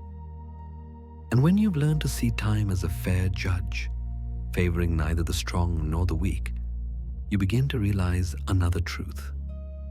Every journey, whether glorious or ordinary, ends in the same place. Not in the dazzling light of victory, but in the quiet stillness of equality. Imagine a field at dusk. The wind drifts softly, and the grass sways like the earth's own breathing. Beneath that soil, where silence reigns, there are no titles, no ranks, no kings or peasants, no rich or poor, only souls resting side by side, sharing the final warmth of existence. The cemetery, in its peace, is the perfect proof of time's justice. It doesn't judge, it does not choose. It simply gathers all things into the arms of the earth. Carl Jung once said, "Death is psychologically as important as birth, and like it, is an integral part of life." Death, he believed, is not an end, but a natural act of life, like the day's final exhale as the sun sets. And in that breath, all become equal. In the cemetery, every story returns to a single voice, a whisper, like the lullaby of the earth. In the quiet of night, kings and beggars dream the same dream. In that stillness, kings and beggars alike dream of return, of rest, a place without the fear of being forgotten, without the hunger to be remembered. Perhaps this is the only moment in the human journey where we are truly equal, when we stop trying to prove we are different and begin to dissolve into the shared current of the cosmos. Jung believed the privilege of a lifetime is to become who you truly are. But perhaps, to return to who you truly are, one must first shed every layer of ego, every role the world has given, until only the naked soul remains without name, simply existing. You can feel it in every breath of night. When all sound ceases, when the city sleeps, when only your heartbeat remains, you realize that no one is watching, no one is comparing, and it's in that moment that you're free. Tonight, you don't need to prove anything. Just breathe and rest in equality. No need to fight, to achieve, or to leave a mark. Just breathe and let yourself dissolve into the silence, the way stars dissolve into the sky. Every comparison, every measurement, every effort to be more than someone else fades in the instant you understand. We are all temporary journeys, breaths within the same infinite ocean. Jung once wrote, "The life that I could still live, I should live, and the thoughts that I could still think, I should think." It is an invitation to live, to think, to feel, not for praise or recognition, but because it is beautiful, to live without leaving marks, but to leave warmth, to act not to be remembered, but to shine, even if only for a moment. If you listen closely, you will hear in the earth's breathing a deep acceptance. The earth never asks who lies within her. She demands no proof of worthiness. She simply holds, shelters, and nourishes, just as the universe cradles all drifting souls in its vastness. Within that equality lies a peace no crown can ever bring. Let yourself touch that peace, gently, without resistance. For only when we stop trying to control do we begin to truly live. Only when we stop fearing oblivion do we finally understand what it means to be remembered, not in someone else's memory, but in the living current of existence flowing through us. Breathe in, let the weight fall away. Breathe out, rest in the silence that holds us all. Every soul has a place in the song of the universe, but no note lasts forever. And because it doesn't, the song becomes beautiful. Its beauty lies not in being heard endlessly, but in having once been sung, fully, tenderly, truthfully. Jung believed that humans do not truly fear death. They fear the loss of meaning. But if meaning lives within connection, within the endless cycle where all things merge into one, then death, or forgetting, ceases to be frightening. No tree, it is said, can grow to heaven unless its roots reach down to hell to touch the heights of spirit. We must accept the dissolution of the self, and thus the equality of forgetting is not punishment. It is a gift. It allows us to rest, to melt into something greater than ourselves, to return to the roots of being, where there is no I, no you, no they, only one shared breath of life. Tonight, let this voice lull you. No one higher, no one lower, no one remembered, no one forgotten. All are sleeping in the same breath of the universe. And when you accept that time will forget everything, you will discover something profound. That peace does not come from being remembered, but from doing everything simply because it is beautiful. And when you accept that time forgets all, you will discover the peace of doing things simply because they are beautiful. When you've released the fear of being forgotten and found rest in the equality of all souls, another question begins to echo within. Why do we still long to leave a mark?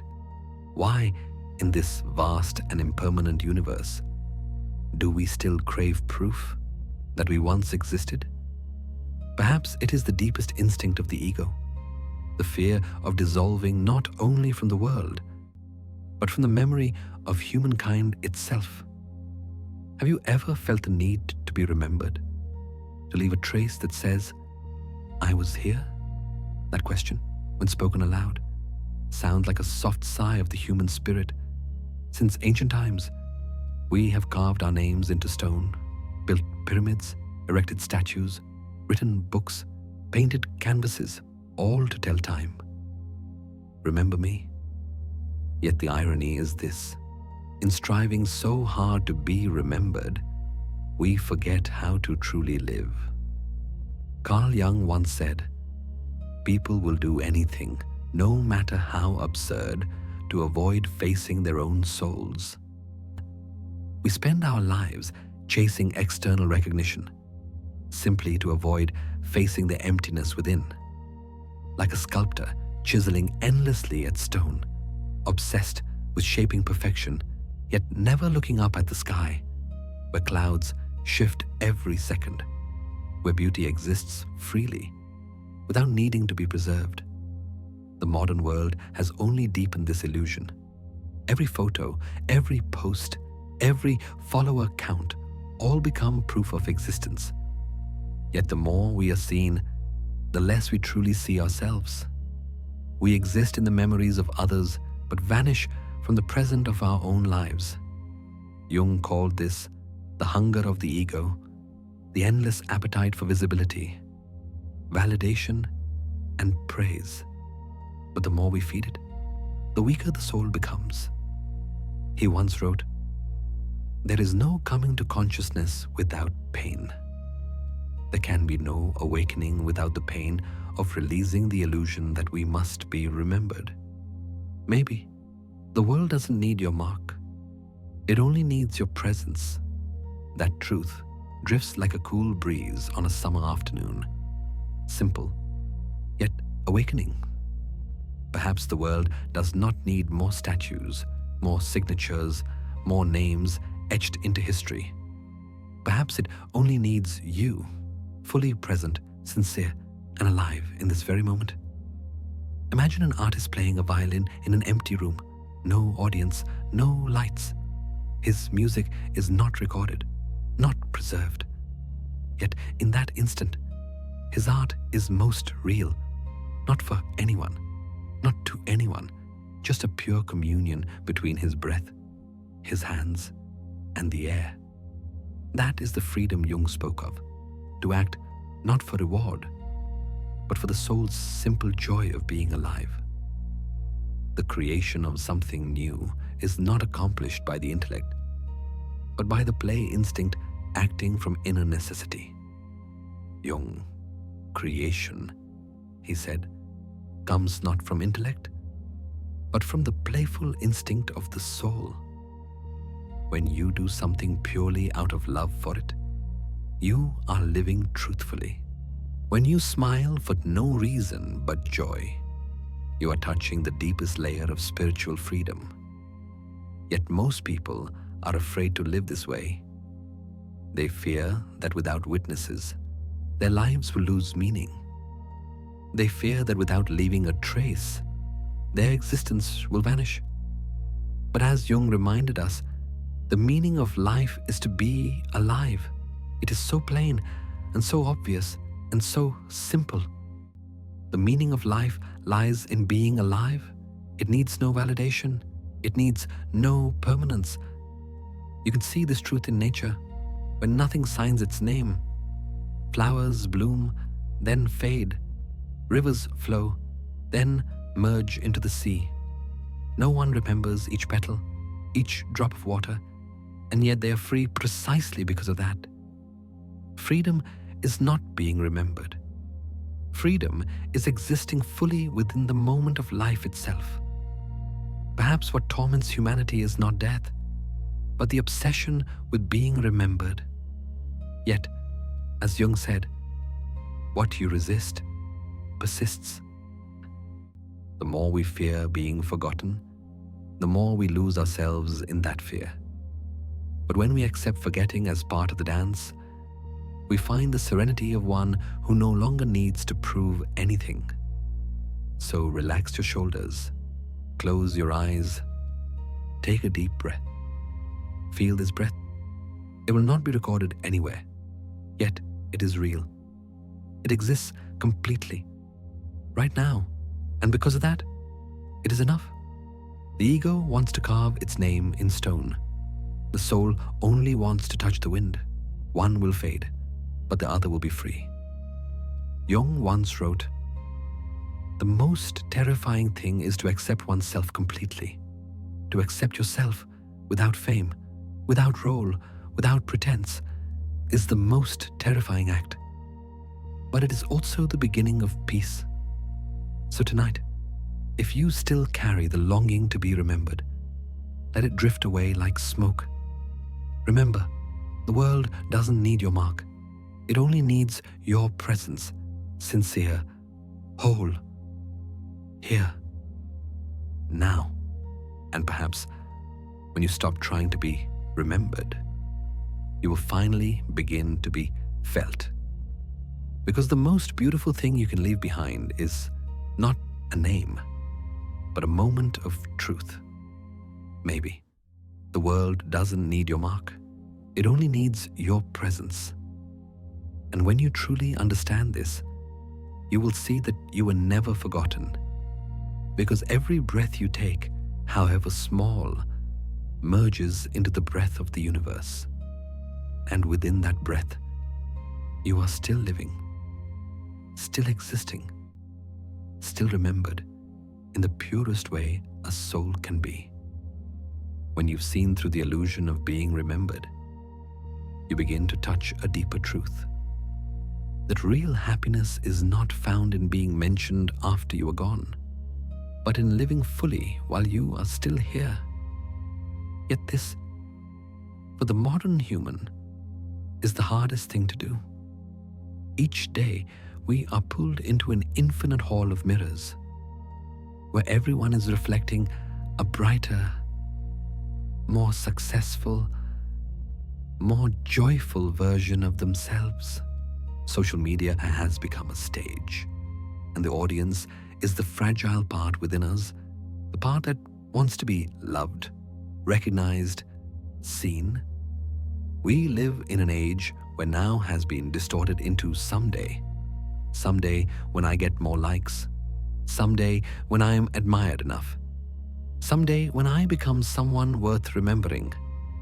But in that endless chase, Carl Jung once warned, people don't have ideas. Ideas have people. We think we are controlling life, but in truth, ideas of success and value are controlling us. We become runners chasing our own shadow. The faster we move, the farther it slips away. And in that pursuit, we forget the only thing that truly exists. This moment. Pause for a second. Inhale the now. Exhale the need to be known. Breathe in the present. Breathe out a craving to be seen. Jung once said, the meeting of two personalities is like the contact of two chemical substances. If there is any reaction, both are transformed.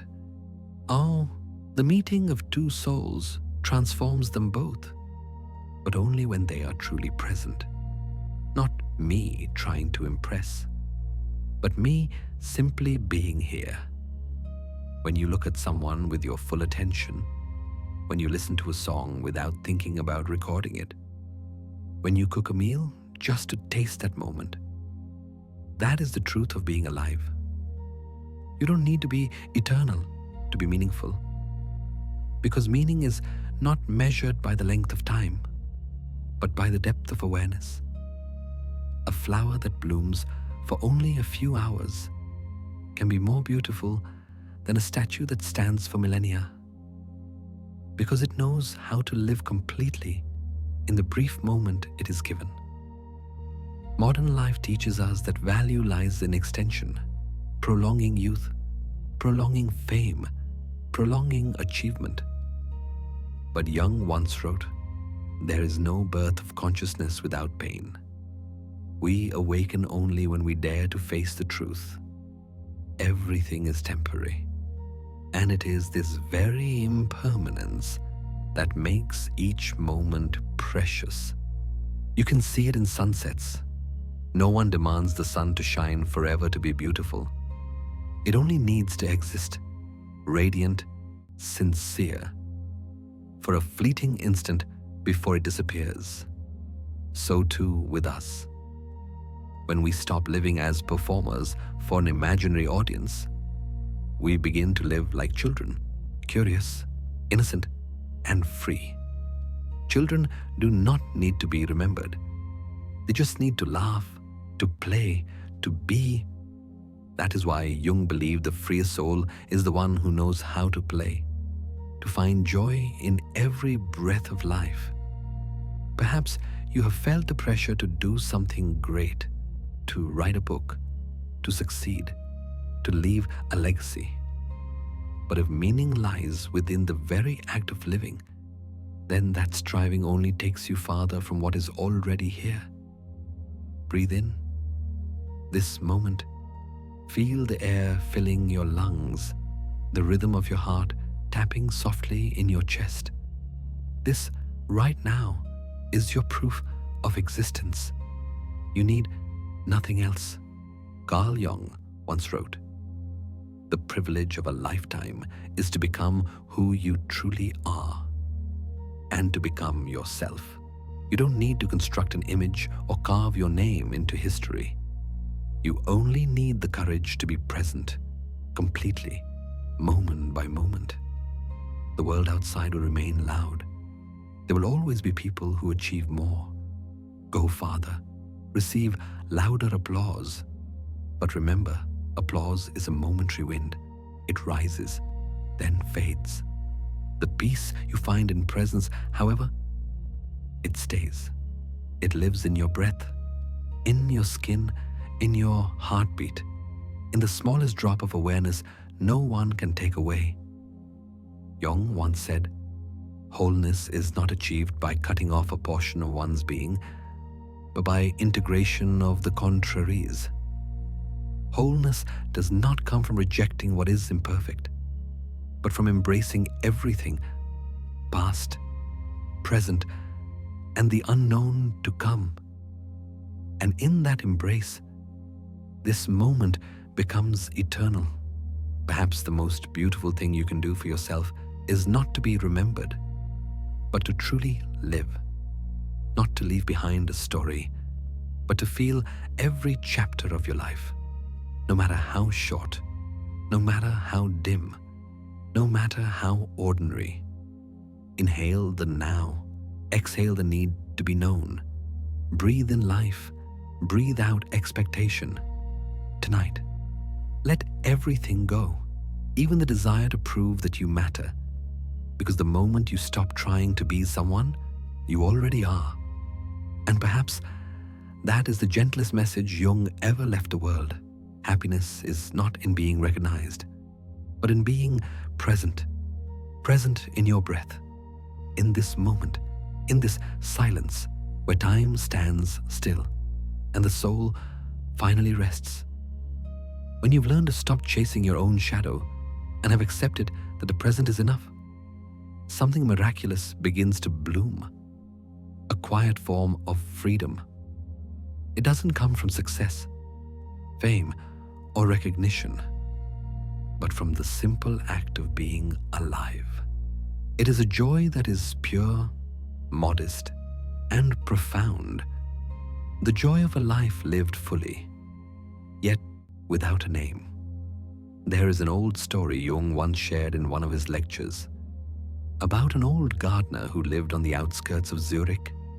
Every morning, rain or shine, he would walk to his garden and tend to his flowers. No one came to watch him. No one praised him. He didn't plant them for money, nor for acknowledgement. He simply found happiness in seeing a new bud sprout, in touching the soil, in hearing bees hum between petals. And when someone asked why he kept doing it, even though no one knew of his work, the old man smiled and said, "Because I love how the sunlight falls on the petals, even when no one is watching." That small story touches the deepest layer of Jung's philosophy. The privilege of a lifetime is to become who you truly are. The gardener didn't seek eternity in fame. He found it in the honesty of each moment he lived. In our modern world, such a way of living feels almost rebellious. We live in an age of spotlights, where worth is measured by influence, followers, visibility.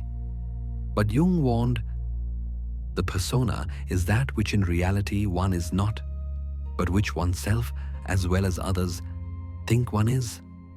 The persona is the mask, the self society wants us to be. We wear it to be accepted, and in doing so, slowly forget the face beneath. The gardener symbolizes liberation from that mask. He does not need validation. He does not need to be remembered. He simply needs to live and to love the moment he is in. Maybe legacy is not what you leave behind, but what you give while you are here. Think about it. Every gentle glance, every kind word, every small act of care, even if unseen, is a seed you plant in the world. They may not carry your name, they may never be carved into stone, but they will bloom somewhere, sometime, in ways you may never witness. In the Red Book, Jung wrote, "Your vision will become clear only when you can look into your own heart. Who looks outside, dreams. Who looks inside, awakes." When we stop searching for worth through the eyes of others and turn inward to live in alignment with who we truly are, that is awakening. The gardener had awakened. He no longer dreamed of being known. He lived with the quiet joy of knowing he existed. An anonymous life is not a small life. On the contrary, it is the most authentic kind. For only when we are no longer bound by others' gaze can we act from pure love. A flower blooms not for an audience. It blooms because blooming is its nature, because it is right, because it is beautiful. Jung once said, "The soul becomes infinite when it surrenders. And when you release the need to be seen, you don't disappear, you expand. You become part of the invisible current that keeps the world alive, the unnamed, the unseen, the uncredited, the quiet kindnesses that hold humanity together." Look around you. The driver who wakes before dawn to take children to school, the doctor working through the night in a silent ward, the daughter caring for her sick mother without ever posting it online. They don't seek immortality. They simply live and give, and in that, they become immortal in their own way.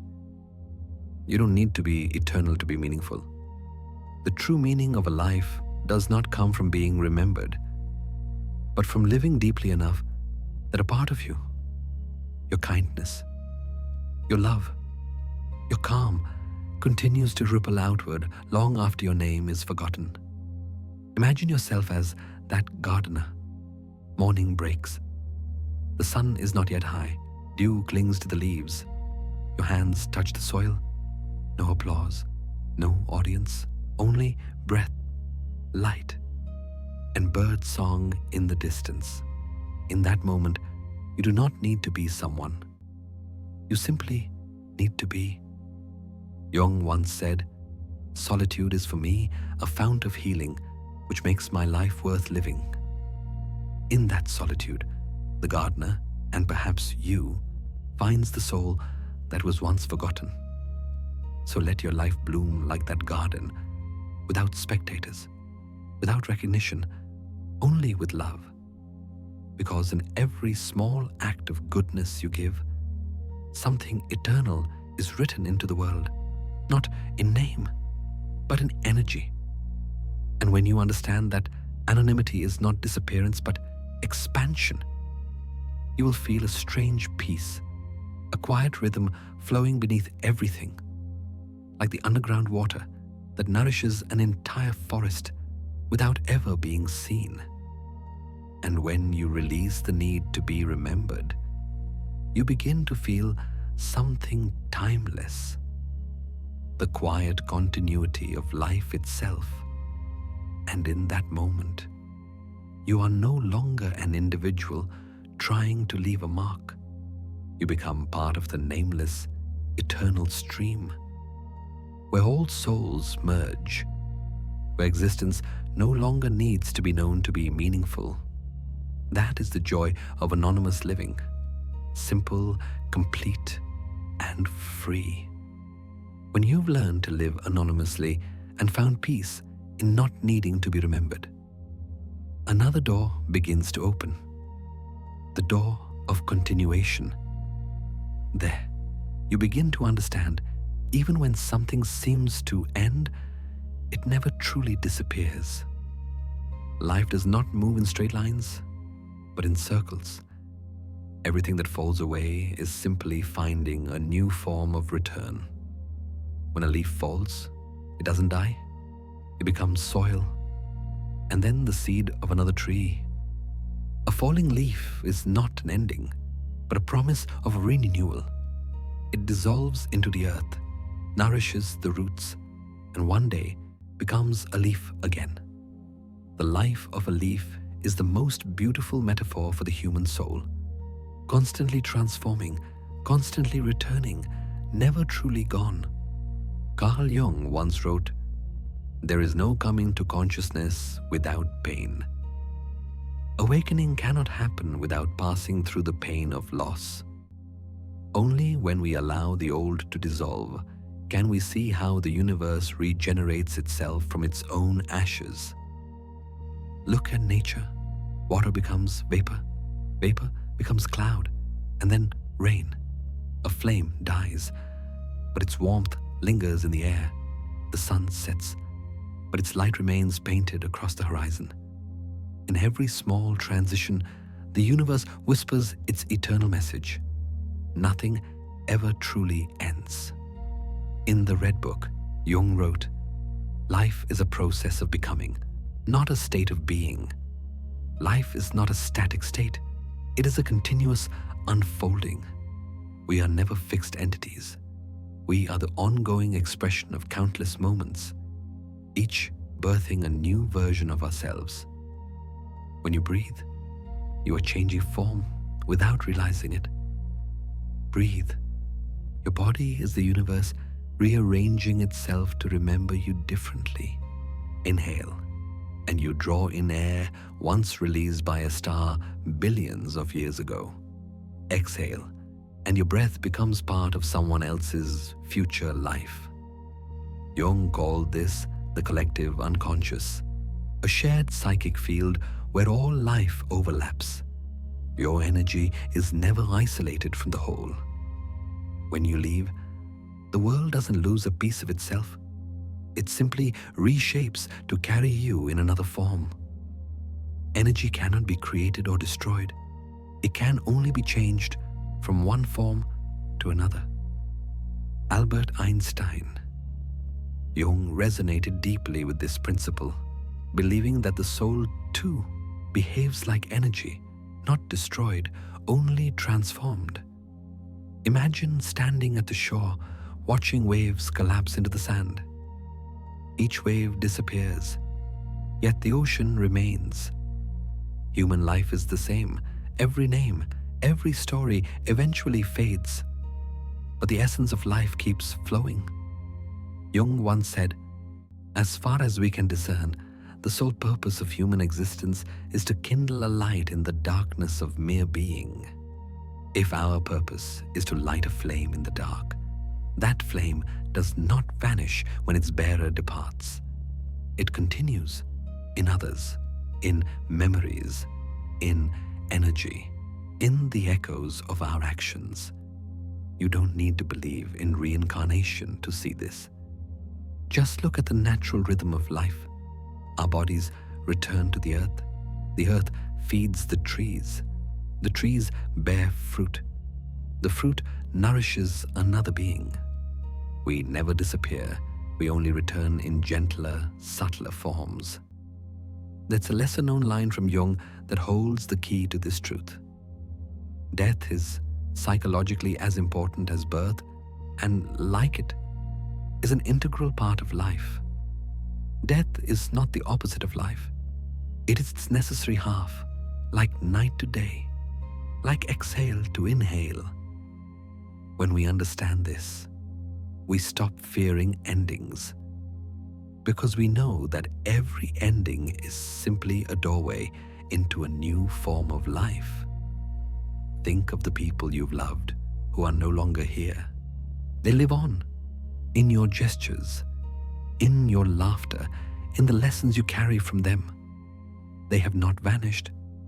They've only changed form, from presence to influence, from voice to memory, from body to light within you. The universe has never lost a thing. It merely changes the way it tells its story. Jung once wrote in Memories, Dreams, Reflections, "The psyche is not of today. It was ever and ever will be. The soul doesn't belong to time.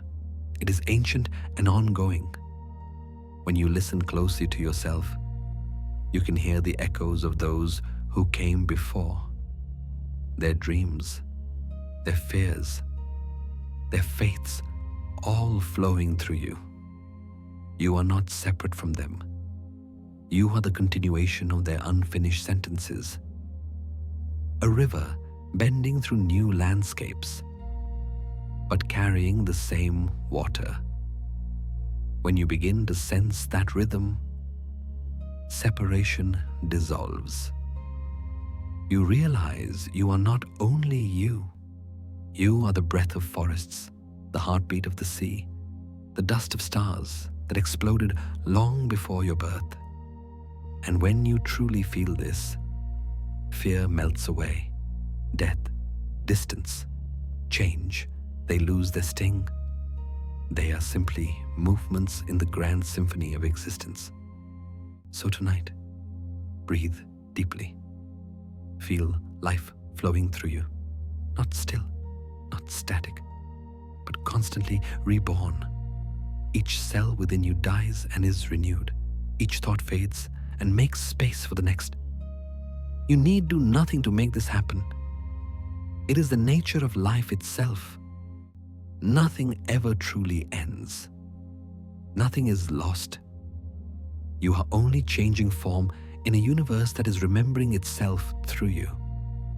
Let this breath remind you, you are not a single being, but a note in the endless song of creation. Breathe. Your body is the universe rearranging itself to remember you differently. And when you accept that truth, a deep peace arises. Not because you've learned something, but because you felt it. Everything, including you, continues in light, in air, in breath, in the infinite circles of life. After realizing that nothing ever truly ends, you begin to see that life is not a sequence of losses, but an unending dance between forms. Everything moves, blends, and is born again. The death of one thing is always the first breath of another. And within this rhythm of change, the human soul finds its deepest meaning. Look at the flame. As it burns, wood becomes light, then ash, then smoke, then disappears into the air. Nothing is truly lost, only reshaped. Light cannot exist without burning, and burning cannot occur unless matter surrenders itself. This is the essence of transformation, a conversation between dissolution and creation, between destruction and renewal. Carl Jung once wrote, "Life is a process of becoming, not a state of being. Life is not stillness, it is movement, an eternal dance in which we are always changing, learning, evolving, and in that process, we grow. We fear change not because we hate the new, but because we fear losing what has defined us, a job, a relationship, a role, even the pain that has stayed beside us for too long." Jung called this the confrontation with the shadow, the meeting with the darker parts of ourselves. He wrote, "One does not become enlightened by imagining figures of light, but by making the darkness conscious. We do not awaken by dreaming of light, but by daring to face the darkness, for that is where true transformation begins. Like sound fading into air after it echoes. It does not vanish, it only relocates. And so do we. After every heartbreak, after every collapse, we continue, softer, deeper, truer. Think of the moments when you thought you had lost yourself. After an ending, a departure, a change so great that you no longer recognize the person you once were. Look closer. You did not disappear. You were becoming. Maybe you are not ending. You are becoming, like a caterpillar turning into a butterfly. The time spent inside the cocoon is not death. It is transformation. If the caterpillar could think, it would surely be afraid, for everything familiar would be dissolving. But nature does not destroy it. Nature is teaching it to fly. Jung believed that within each person is a spiritual current constantly seeking to evolve. He called this process individuation, the journey toward wholeness. But for evolution to happen, the old must make space for the new.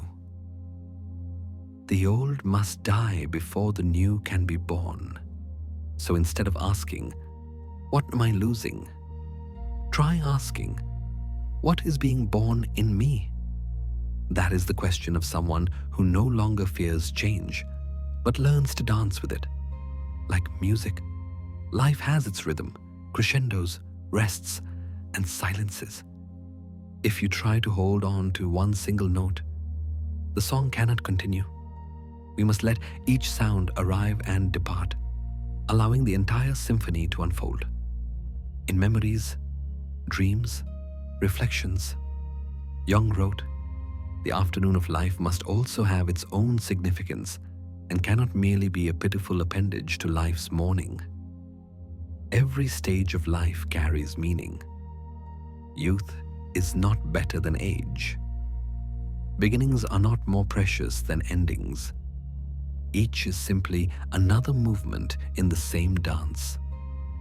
So when you feel that life is changing, do not think you are being diminished. Think instead that you are being invited to join the dance of transformation. Every time your heart breaks, it expands, making room for a deeper love. Every time you release an old identity, you create space for your truer self to emerge. The world is always shifting, and so are you. Your body renews itself every day. Millions of cells die, and millions are born. Your mind too is in motion. Thoughts, emotions, desires never stay still. Each second, you become a new version of yourself. Tonight, close your eyes. Breathe. Feel your breath like a river, never holding the same drop of water, yet always itself. That is transformation, not destruction, but translation. Carl Jung once said, "The privilege of a lifetime is to become who you truly are." Perhaps becoming yourself is the greatest dance the soul can perform. A movement between forms, free, fluid, alive. Imagine a flame again. It never asks, "What will I become?" It simply burns, and as it burns, it shines. When it fades, it doesn't mourn. It becomes warmth, smoke, reflection on the wall. So do we. Each time we change, we radiate a new kind of light. Each time we dissolve, we are reborn elsewhere. Listen carefully. Even the sound you hear now, this voice, this music, this breath, is already dissolving into space. But it is that very dissolution that makes the silence full. It is through movement that life continues. Maybe you are not ending, you are becoming. Perhaps the dance of transformation doesn't ask you to know every step, only to listen to the rhythm of existence, to let life lead, and to trust that every fall, every shift, every release is part of a greater choreography shaping you toward wholeness. Life really does begin at 40. Up until then, you are just doing research. Carl Jung. Life truly begins when you stop fixing yourself in one form and dare to become the flow itself. And like every dance, you cannot control every beat. You can only feel it. Then surrender to the rhythm of your heart, to the breath of the universe. Tonight, let yourself melt out of every old form. Allow life to rewrite you in its own language. For in the eternal dialogue between light and shadow, birth and decay, there is only one truth that remains. Nothing ever truly ends. Everything keeps becoming. As the dance of transformation unfolds, you begin to sense something deeper, that with every change, you are not merely becoming another version of yourself. You are returning to everything. Every breath, every heartbeat, every current within you is not yours alone. They are the rhythms of the cosmos pulsing through human form. Carl Jung once wrote, "In all chaos there is a cosmos, in all disorder a secret order." Hidden within chaos lies harmony. Within every fragment, the whole. We are not separate from the universe. We are the universe becoming aware of itself. Everything is reborn within everything else. Water rises into cloud, falls as rain, seeps into the earth, flows as a river, and finally returns to the sea. The earth nourishes the tree creates the air, and we breathe it in, only to one day return to the soil. In these cycles, nothing belongs to anyone, because there is no anyone to possess. All things interweave, flow through one another, and are reborn together. You are not a drop in the ocean. You are the ocean in a drop. Rumi. You are not a single drop within the sea. You are the entire ocean expressing itself through one drop. This is the heart of Jung's philosophy, where the boundary between self and whole dissolves. In the Red Book, Jung wrote, "The self is not only the center, but also the whole circumference which embraces both conscious and unconscious. It is the center of this totality. The self is not merely the center, but the entire circle that holds both the conscious and the unconscious. When you realize this, you understand you are not a lost traveler in the universe. You are the universe breathing through the shape of a human being. Close your eyes for a moment. Feel the breath moving through you, soft, even warm. The air you inhale has touched forests, oceans, and countless living beings. Those molecules once belonged to clouds, to mountains, to others, and now they are becoming you. Breathe. You are not merely breathing air. You are breathing life itself. Jung once said, "The meeting of two personalities is like the contact of two chemical substances.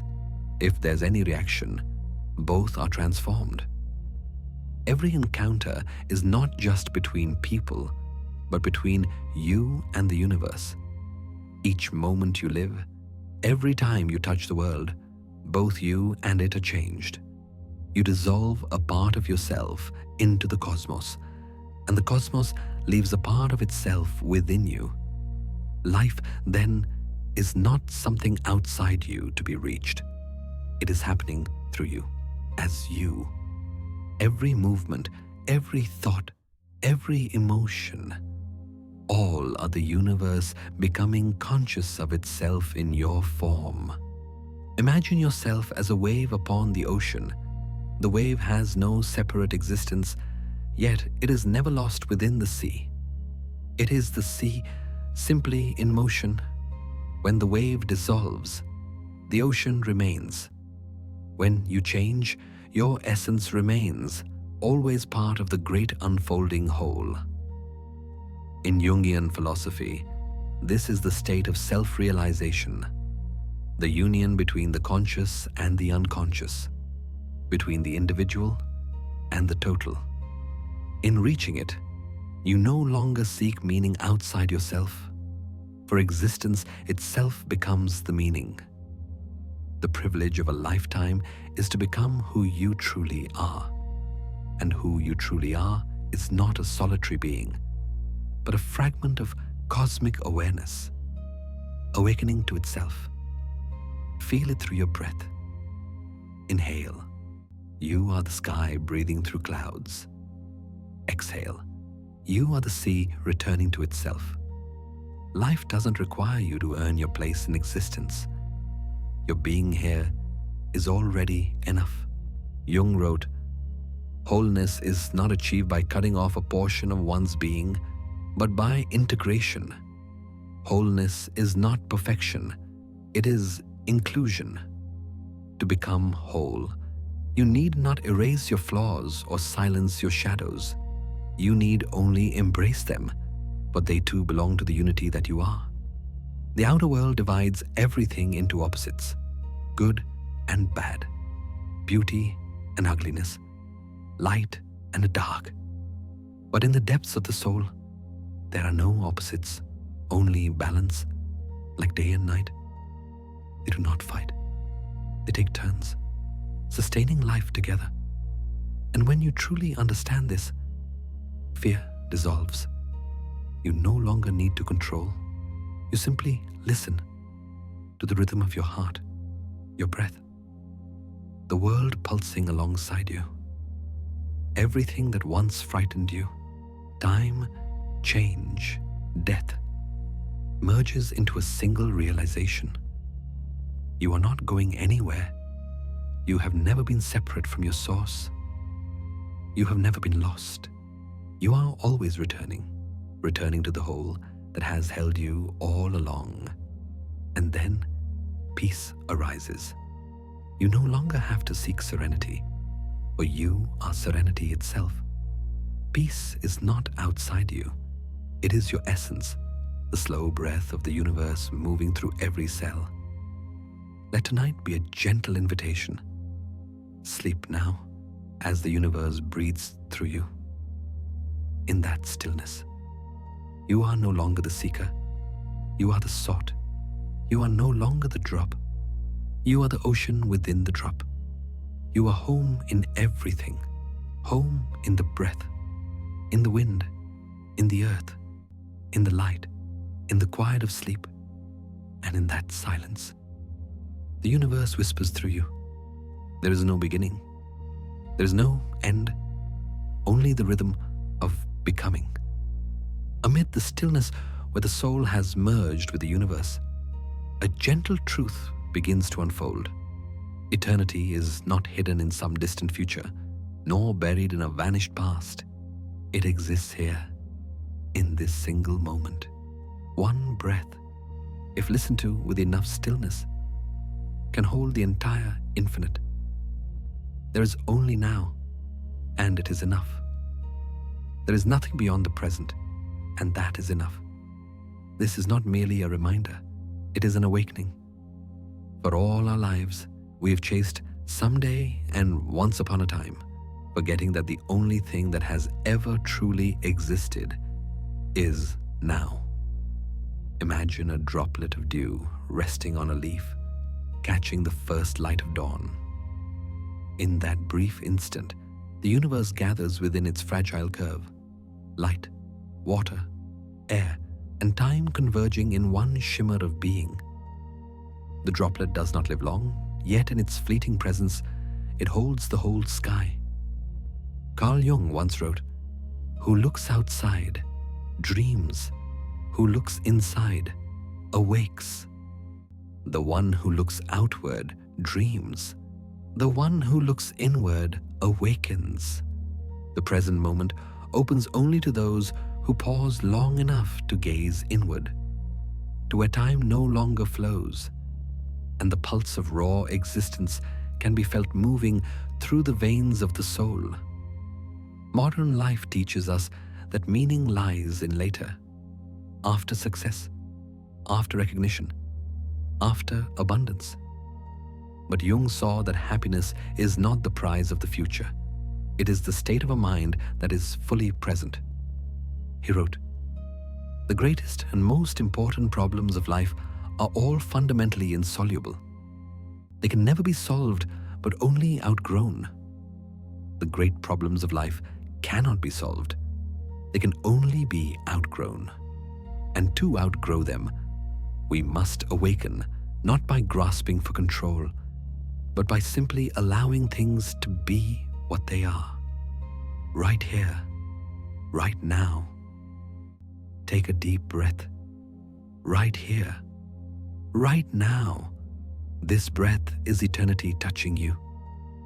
With every inhale and exhale, the universe communes with you. The air moving through your lungs is the same air once breathed by countless beings before you. Your heartbeat echoes the rhythm of ocean waves, the pulse of magma beneath the earth, the slow expansion of the stars. All of it is happening now, in the undiscovered self. Jung wrote, "The individual who is not anchored in the divine has no safety." But the divine is not a faraway deity.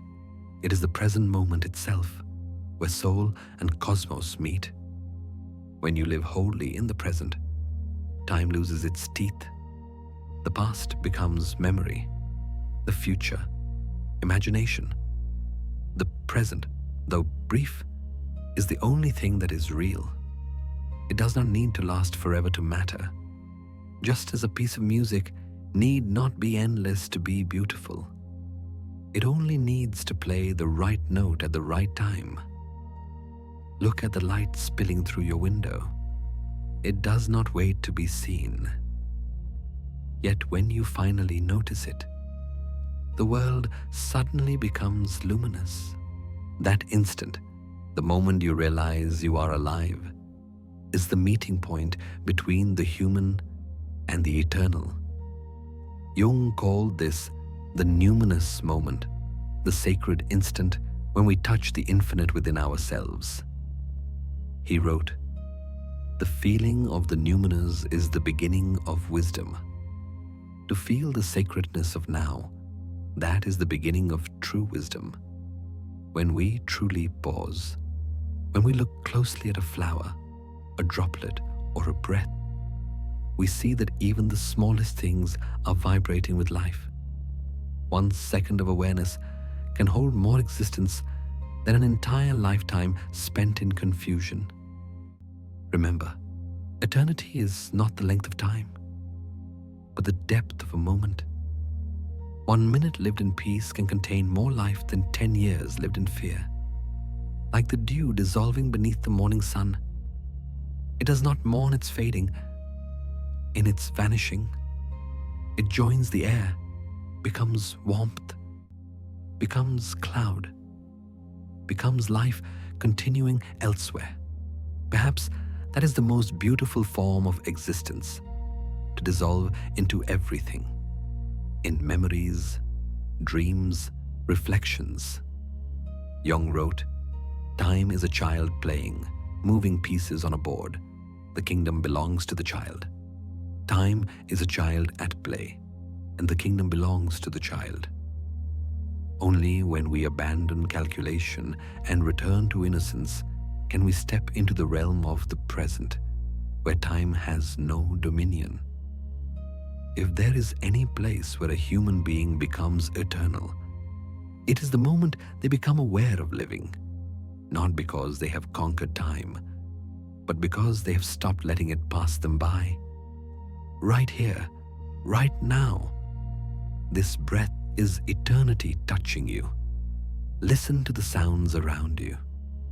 The wind, the ticking of a clock, the soft rhythm of your heart, all are the breath of the world, inviting you back to now.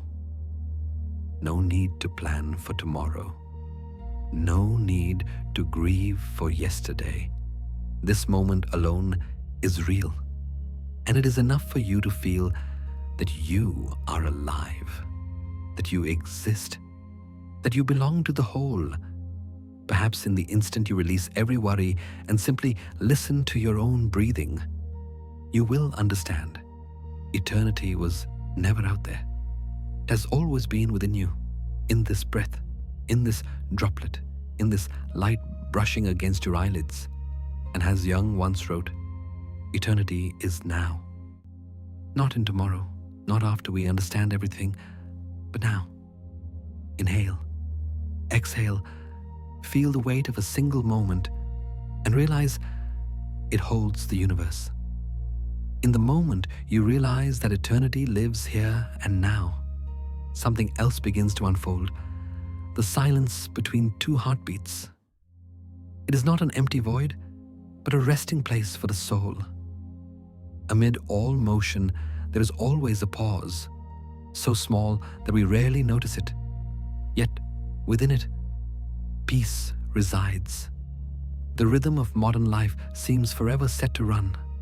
We run after work, expectations, and endless musts, forgetting that music becomes beautiful only because of its rests.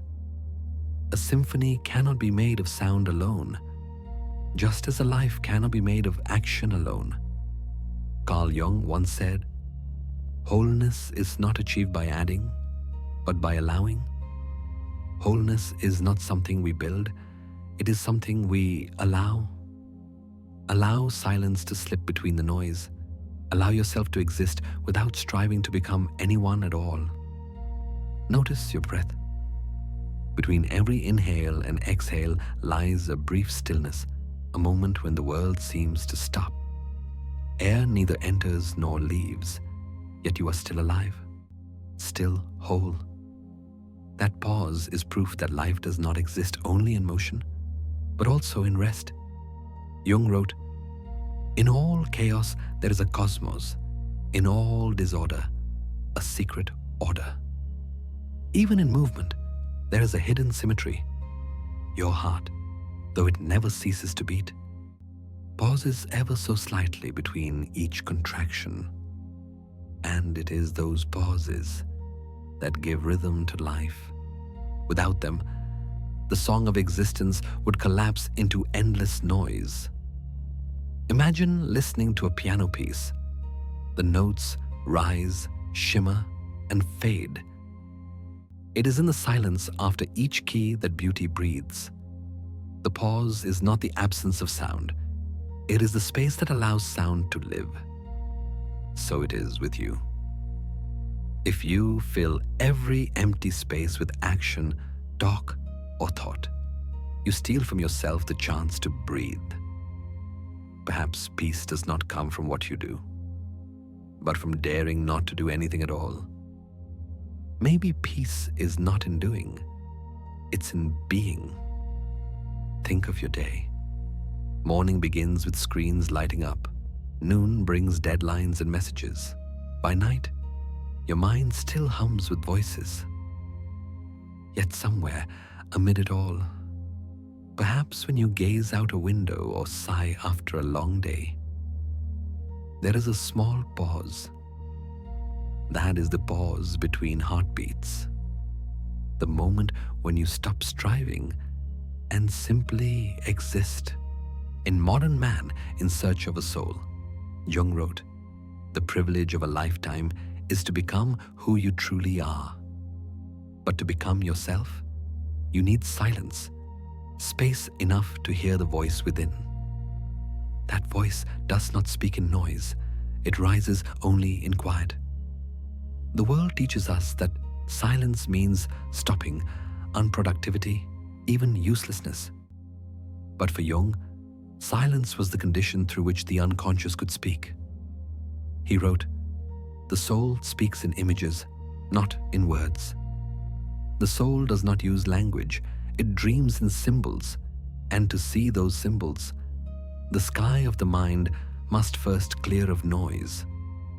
In that still moment between heartbeats, you are not divided into success or failure, right or wrong, gain or loss. You simply are, part of the universe's breath, resting, present. Feel it now. Between every breath, there is a pause. Between every word, a silence. Between every pain, a space where peace waits." Jung understood that modern humanity loses its soul not from ignorance, but from forgetting how to stop. People will do anything, no matter how absurd, to avoid facing their own soul. We do everything except sit still long enough to listen to ourselves. Perhaps the pause between heartbeats is where your soul has been waiting, not demanding, not judging, only waiting for you to remember that you don't have to run forever. The music of life does not live in the length of its notes, but in the way they blend with their rests. Each moment you soften into stillness. You let the universe breathe through you, like the ocean resting between waves. Close your eyes, listen to your heart. 1, 2. Between those sounds lies a miracle. No action, no striving, only you. And the pure fact of being. Jung once said, "The smaller the mind, the greater the noise. The more we disconnect from our essence, the louder we must become. But in silence, we return to vastness, where separation fades, and you and the world are one." Tonight, perhaps you don't need to do anything. You don't need to find peace. Just let peace find you, as the heart naturally pauses between its beats. Maybe peace is not in doing, it's in being. Let that stillness touch you, not to achieve, but to return.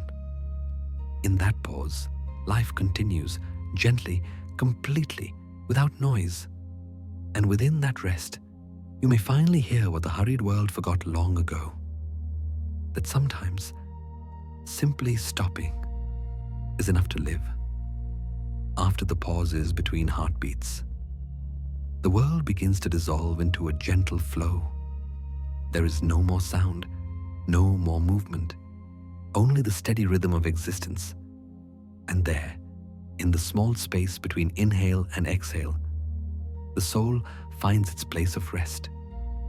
Imagine yourself lying in bed. The last light of the day has faded into darkness. There is nothing left to do, nothing left to prove. Your breath drifts slowly, soft as a blanket covering the body. Thoughts melt away, layer by layer, like mist dissolving under the moon. You do not need to control them. You do not need to quiet them. Just let them drift, like leaves carried by a stream. Carl Jung once said, "The greatest tragedy of the family is the unlived lives of the parents." But beneath that observation lies a deeper truth, that the real tragedy of humanity is not in what we fail to achieve, but in what we fail to live now. We spend our lives in the not yet and the no longer, forgetting that this present moment, fragile as it may seem, is eternity taking form. There is no tomorrow, no yesterday, only now, and it is enough. Your breath in this moment is the thin thread connecting you to the entire universe. With every inhale, you receive the light of life. With every exhale, you release the weight of the past.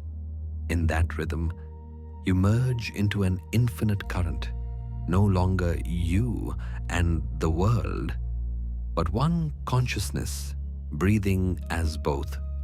In the Red Book, Jung wrote, "Your vision will become clear only when you look into your heart.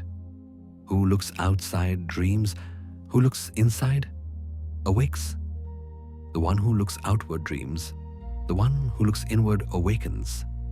And perhaps right now, with your eyes closed, you are awakening for the first time, not from sleep, but from the illusion of time itself.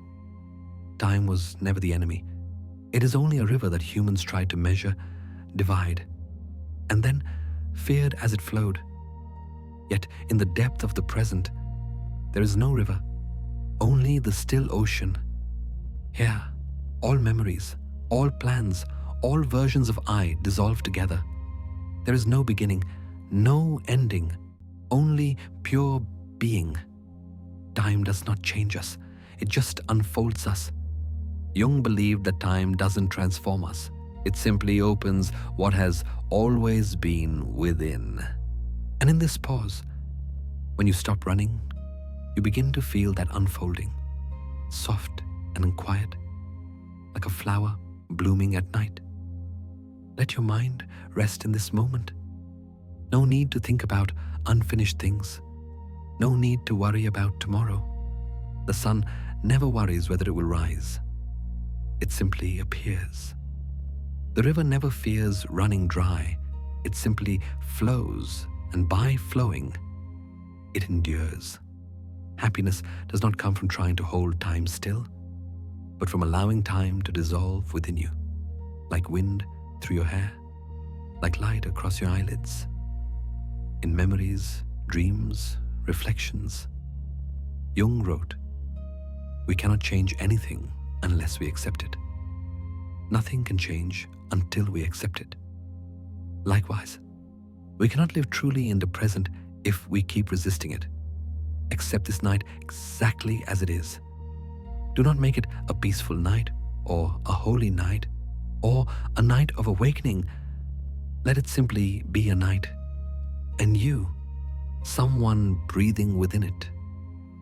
In that acceptance, worries soften, ambitions rest.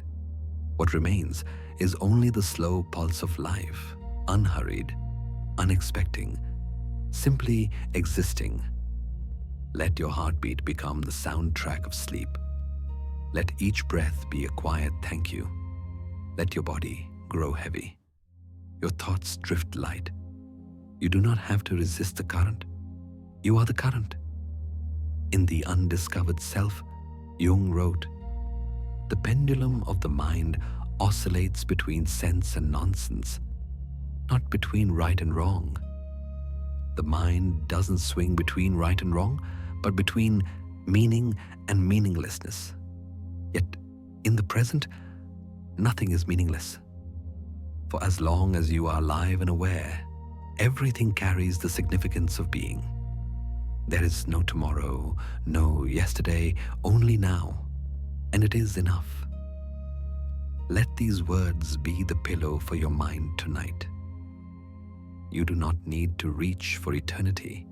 You are already lying in its arms. You do not need to seek peace. It is already surrounding you, breathing through you. Sleep deeply. For when you awaken, the next journey will begin. The return to the source, where every beginning meets every end. Now, simply let go. Leave behind the noise, the questions, the roles. Let the night hold you as the universe holds a resting star. And in your final breath before sleep, you may hear something gentle whisper, not from me, not from Jung, but from within yourself. You are enough. You are here. And now is eternity. The mirrors have shattered, and the light no longer needs reflection to exist. You have seen what lies behind the eye, a vast, silent awareness that neither begins nor ends. Yet even this revelation is not the destination. It is the threshold. Beyond the awakening of the self lies something quieter, not discovery, but return. The light you have found within now seeks to merge with the light of all things, just as a single flame joins the dawn. You no longer need to define, to name, to understand. The mind that once searched has grown still, like a lake untouched by wind. And from that stillness, a new current begins to move, not outward, but homeward. The same river that once asked where it came from now feels the pull of the sea. It does not resist. It remembers. Imagine a river returning to the sea. It doesn't resist. It doesn't cry out. It doesn't try to cling to its old banks. It simply releases itself, softly and quietly, flowing back to where it once began. That journey is not an ending, but a dissolution, a homecoming. And just like the human soul, after endless wandering through the landscapes of life, it longs to return to its source, to the place where there are no longer boundaries between self and universe, between I and all. Carl Jung once wrote, "In all chaos, there is a cosmos. In all disorder, a secret order. Within every chaos lies a hidden order, and within the seeming dissolution of all things hides a perfect return." The life of a human being is much like that of a river, beginning as a drop of rain, gathering into a stream, flowing across lands, gliding and curving, and finally opening itself to the vast ocean. Many call that the end, but Jung would say it is a return, a rejoining with the greater order to which we've always belonged. We fear dissolving. We fear losing our trace, being forgotten, or ceasing to be ourselves when we merge with the infinite. But if you look closely, that fear is only the illusion of the ego, the small part of you that clings to separation. The river has never feared disappearing into the sea, because it knows it doesn't vanish, it becomes the sea. Jung believed that human beings, like nature itself, follow the same principle, the whole within each part, and each part within the whole. Within every soul lives the echo of the universe, and within the universe flows the continuation of every soul. When we dare to release the boundaries, we do not disappear, we expand. Imagine standing at the edge of the ocean, watching the waves rise and fall. Each wave is born and breaks, yet none truly die. They simply return to the sea, to the place they have always belonged. Life is the same. We come, we go, we love, we lose, and we return. Not in circles of repetition, but in rhythms of merging. Perhaps that is why the sea brings such peace, because deep down, we recognize ourselves in it, not as a separate being, but as the endless current of life itself. As Jung once said, the psyche is not of today. It was ever and ever will be. The soul doesn't belong to the present moment. It has always existed and always will.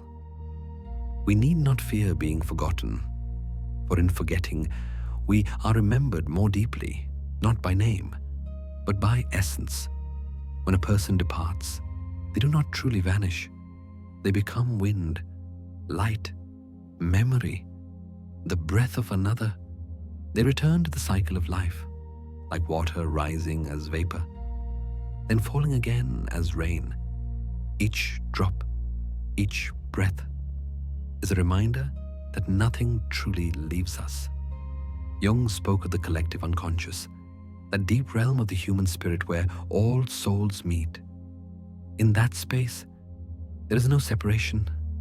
Joy and sorrow, memory and meaning all flow together into an infinite spiritual ocean. When you let go, you do not lose yourself.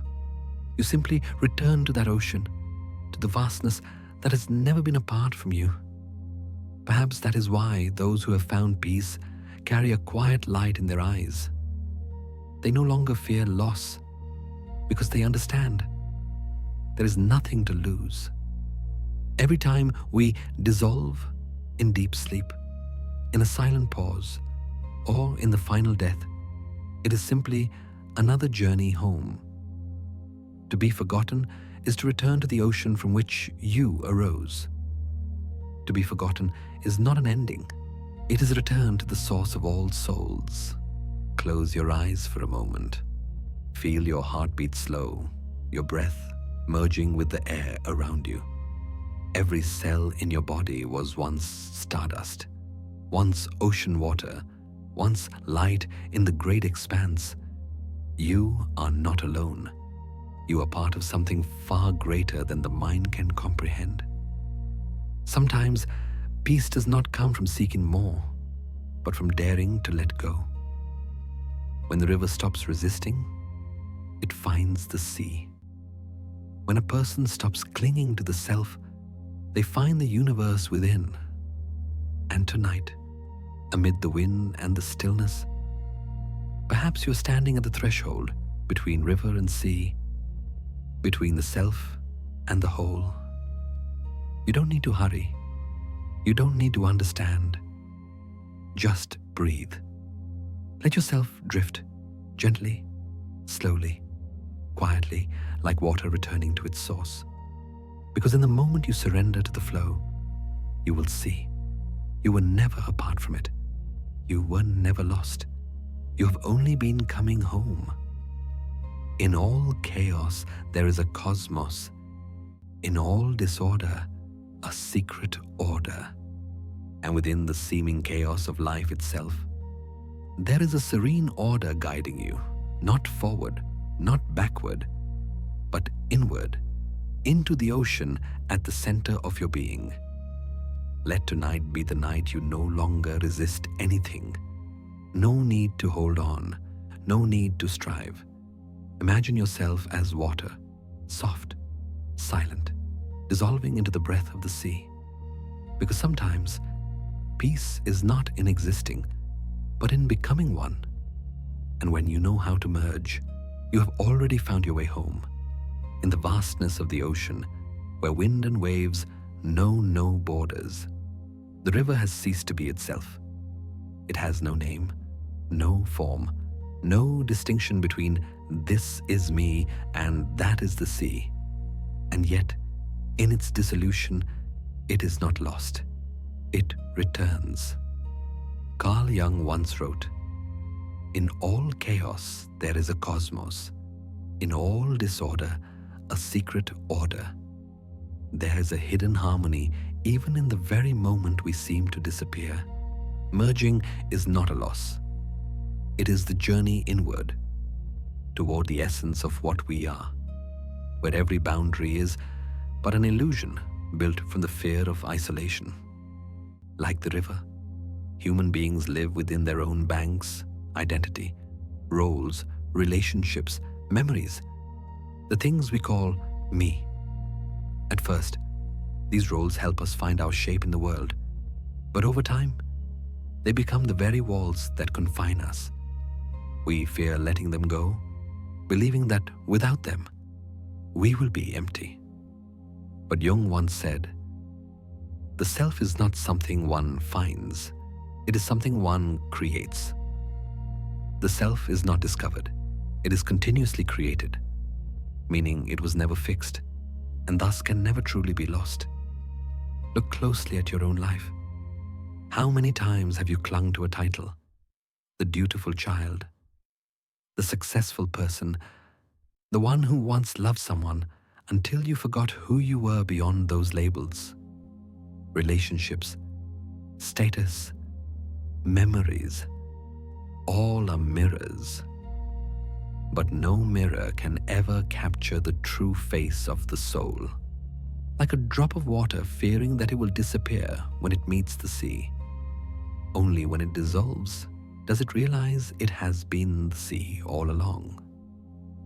Maybe returning is not losing, it's remembering where you came from. Perhaps returning is not about losing, but about remembering where you have always belonged. Deep within, the human soul longs for that feeling of belonging, the sense of being whole and undivided.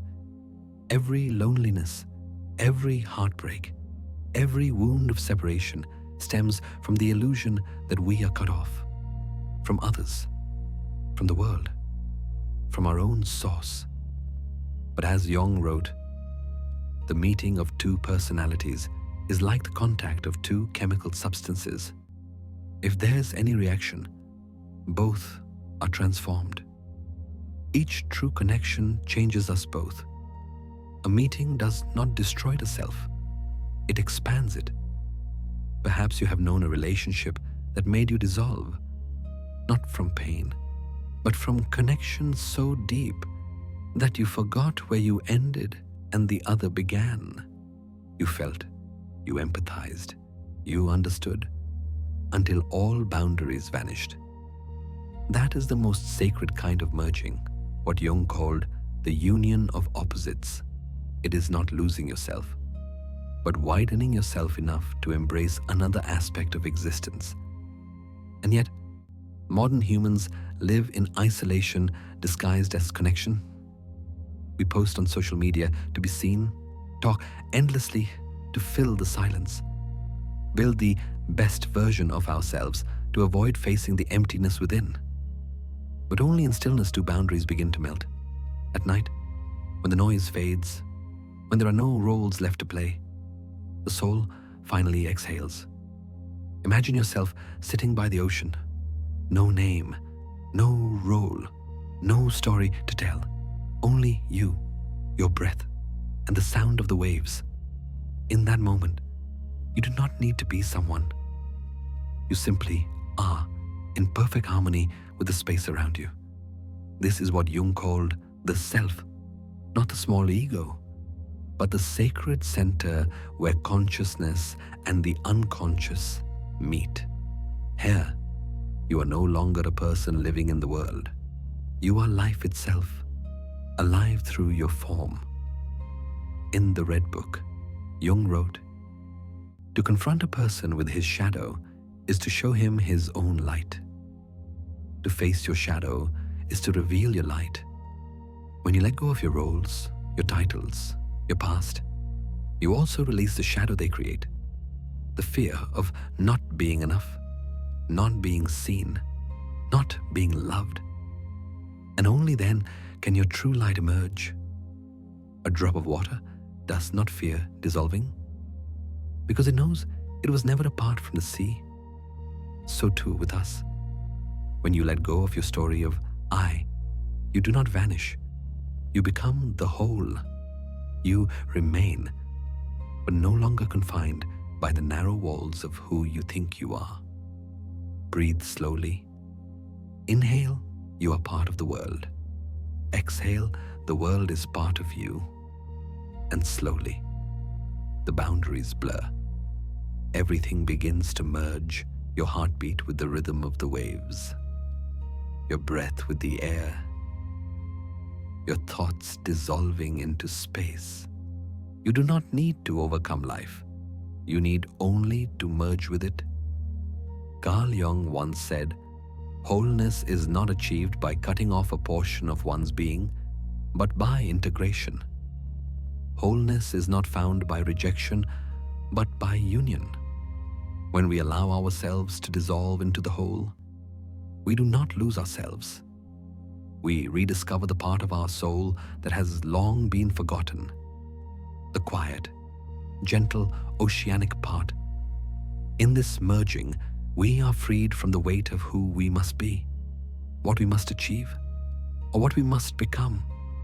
Life returns to its truest nature, a current, effortless and unforced. Let tonight, amid breath and silence, be the moment you feel yourself dissolving, not into nothingness, but into everything. Not forgotten, but embraced. Maybe returning is not losing, it's remembering where you came from. Perhaps returning is not an ending, but the beginning of a gentler, deeper, freer way of being. There are no boundaries left to hold you, no shores, no walls, no name to stand between you and the world. Everything has dissolved into a stillness, transparent, soft, invisible, as if the soul were gliding freely through the universe, unburdened by the gravity of fear or memory. In that vast quiet, you are no longer someone who must be recognized. You are simply being, breathing, present, part of an eternal rhythm. Carl Jung once said, "The privilege of a lifetime is to become who you truly are. But to become, one must first dare to let go of all the layers once mistaken for the self." In the chapters before, you have shed your roles, your titles, even the boundaries between yourself and the world. Now, there is no longer a need to search, for there is nowhere left to go, nothing left to prove. Because in the moment you stop searching, you have already come home. This home has no walls, no doors, no address. It exists nowhere and everywhere. It is the home of the soul, the place of origin, where there is no judgment, no separation between human and cosmos. Here, you are no longer becoming, you simply are.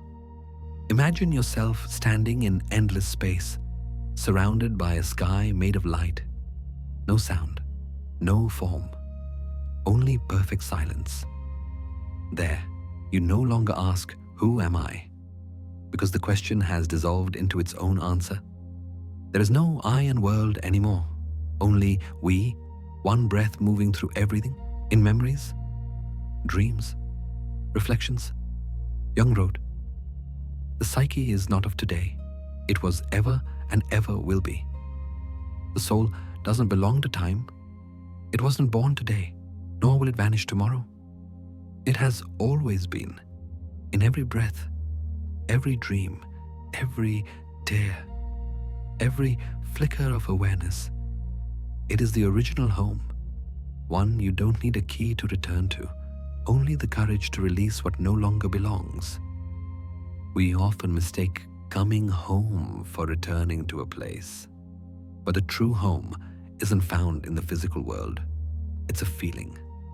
The feeling of being wholly yourself, without masks, without performance, without proof. Each time you find peace in silence, you are already stepping through the invisible doorway of that home. Take a deep breath in and exhale slowly. Feel the air brushing your skin, the warmth spreading softly through your chest. That is not just breathing. It is a conversation between you and the universe. With every inhale, you are being embraced. With every exhale, reminded that you have never been lost. Jung wrote, "Wholeness is not achieved by cutting off a portion of one's being, but by integration. Wholeness comes not from rejecting parts of yourself, but by uniting them. To return home, you need not abandon anything, not even the parts you once wished to forget. The true home of the soul does not exile the dark. It opens its arms to both light and shadow, allowing them to breathe together, to merge, to become one. As we grow older, we build walls, walls of honor, of identity, of the fears we call responsibility. We think they protect us, but in truth, they only obscure the view. One day, when those walls begin to crack and the light seeps in, you will understand. Freedom is not in building more, but in daring to live in a home without doors. Such a home needs no protection, for it cannot be harmed. It needs no locks, for nothing can trespass. It exists in every heartbeat, in every breath you take. It is the state of a soul that has realized safety was never out there. Peace has always lived within. Perhaps your whole life has been a search for love, success, meaning, recognition, only to arrive one night in the stillness between heartbeats and see everything you were seeking has been seeking you. They were never lost, only waiting for you to open your heart to feel them again. Sleep. You are not lost. You are simply returning home. Sleep now. You are not lost. You are merely coming home, not to a place, but to a state of being, where you no longer need to earn love, to perfect yourself to be accepted, or to be strong just to exist. There is only you, raw, whole, and enough. In the Red Book, Jung wrote, "Who looks outside dreams, who looks inside awakes." The home without walls is the space of awakening, where you no longer dream of another place, because you have realized you are already inside it. Now, let your awareness slow down, like a lake growing still. Let this voice fade. Let every sound around you blend together. The music, the wind, your breath, until everything becomes one single motion, gentle, silent, and complete. In that space, you are no longer the traveler searching for the path. You are the path, no longer the questioner, but the answer itself. No longer lost, but the very light that guides you home. And as you return to your source, you begin to see the self you held so tightly, was never truly yours. As you return to the source, you would see the self you clung to so hard was never really yours. It was only a garment the soul wore for the journey. Now you can lay it down and smile, because you are home, the home without walls, forever open, forever within your heart, in the silence of a soul that has already come home. A question rises softly. If you are no longer the roles, the memories, or the names the world once gave you, then who are you? The question has no answer in words, only in stillness. A stillness deep enough to reveal that perhaps the I we believe to be real is only a thin wisp of smoke, existing only as long as we keep believing in it. Close your eyes. The person you think you are, where is it now? In the darkness behind your eyelids, can you touch that face? Can you see the name you carry? Or is it only a stream of thoughts drifting, flickering with memories and emotion? Carl Jung once said, "The self is not something one finds, it is something one creates. The self is not found, it is made. It is the result of thousands of moments, countless roles, and the imprints of memory etched into the mind. But if it is created, does it truly exist? Or is it an illusion consciousness builds to keep from feeling empty? Think of the moon. It glows brightly across the night sky, yet its light is not its own. It only reflects the light of the sun. So too does the human ego. It doesn't shine with its own energy, but reflects the light of the past, of memories, of what others have said we are. And when the past fades, when memory dims, that light disappears. But the sky remains vast, quiet, nameless. Perhaps the deepest part of us is not the I, but the space behind the word I. That place does not speak or think. It only watches. It feels neither joy nor sorrow, victory nor loss. It simply is, like the sky that welcomes every passing cloud.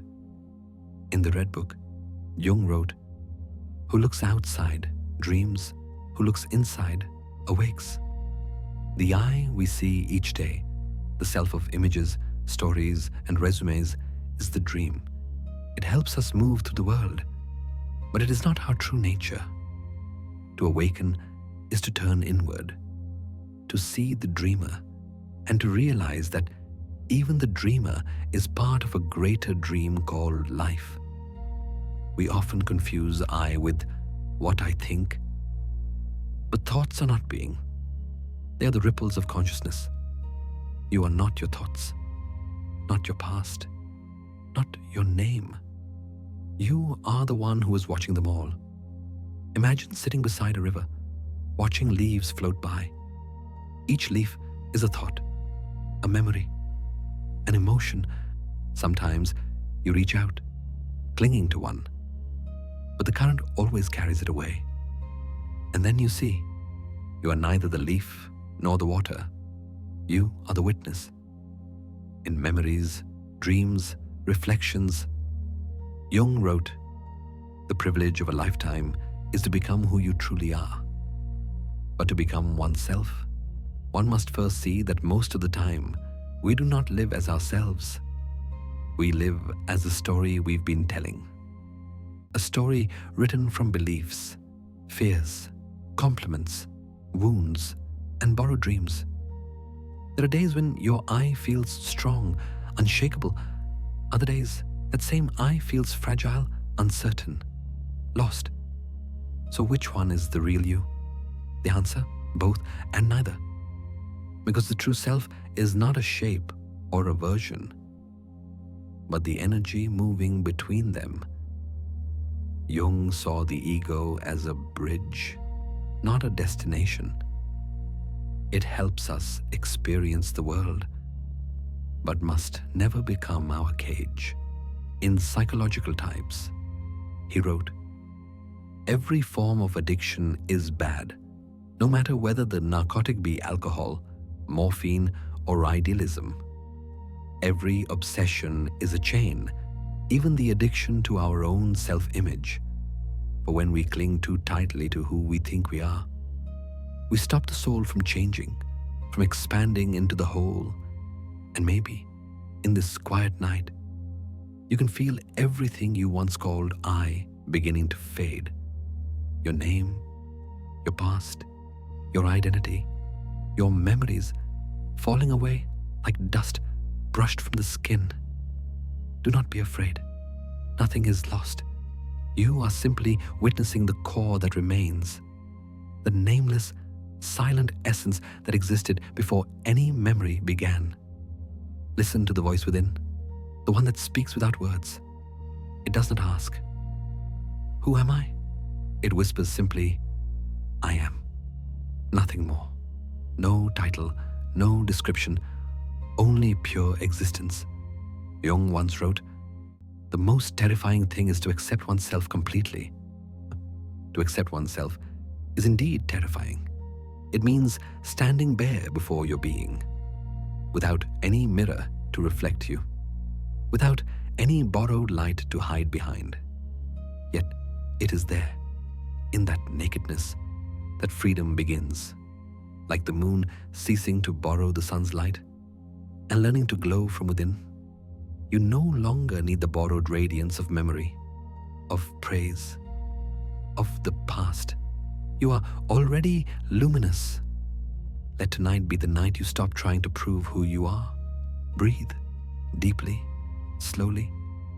The I will begin to dissolve, not in loss, but in merging.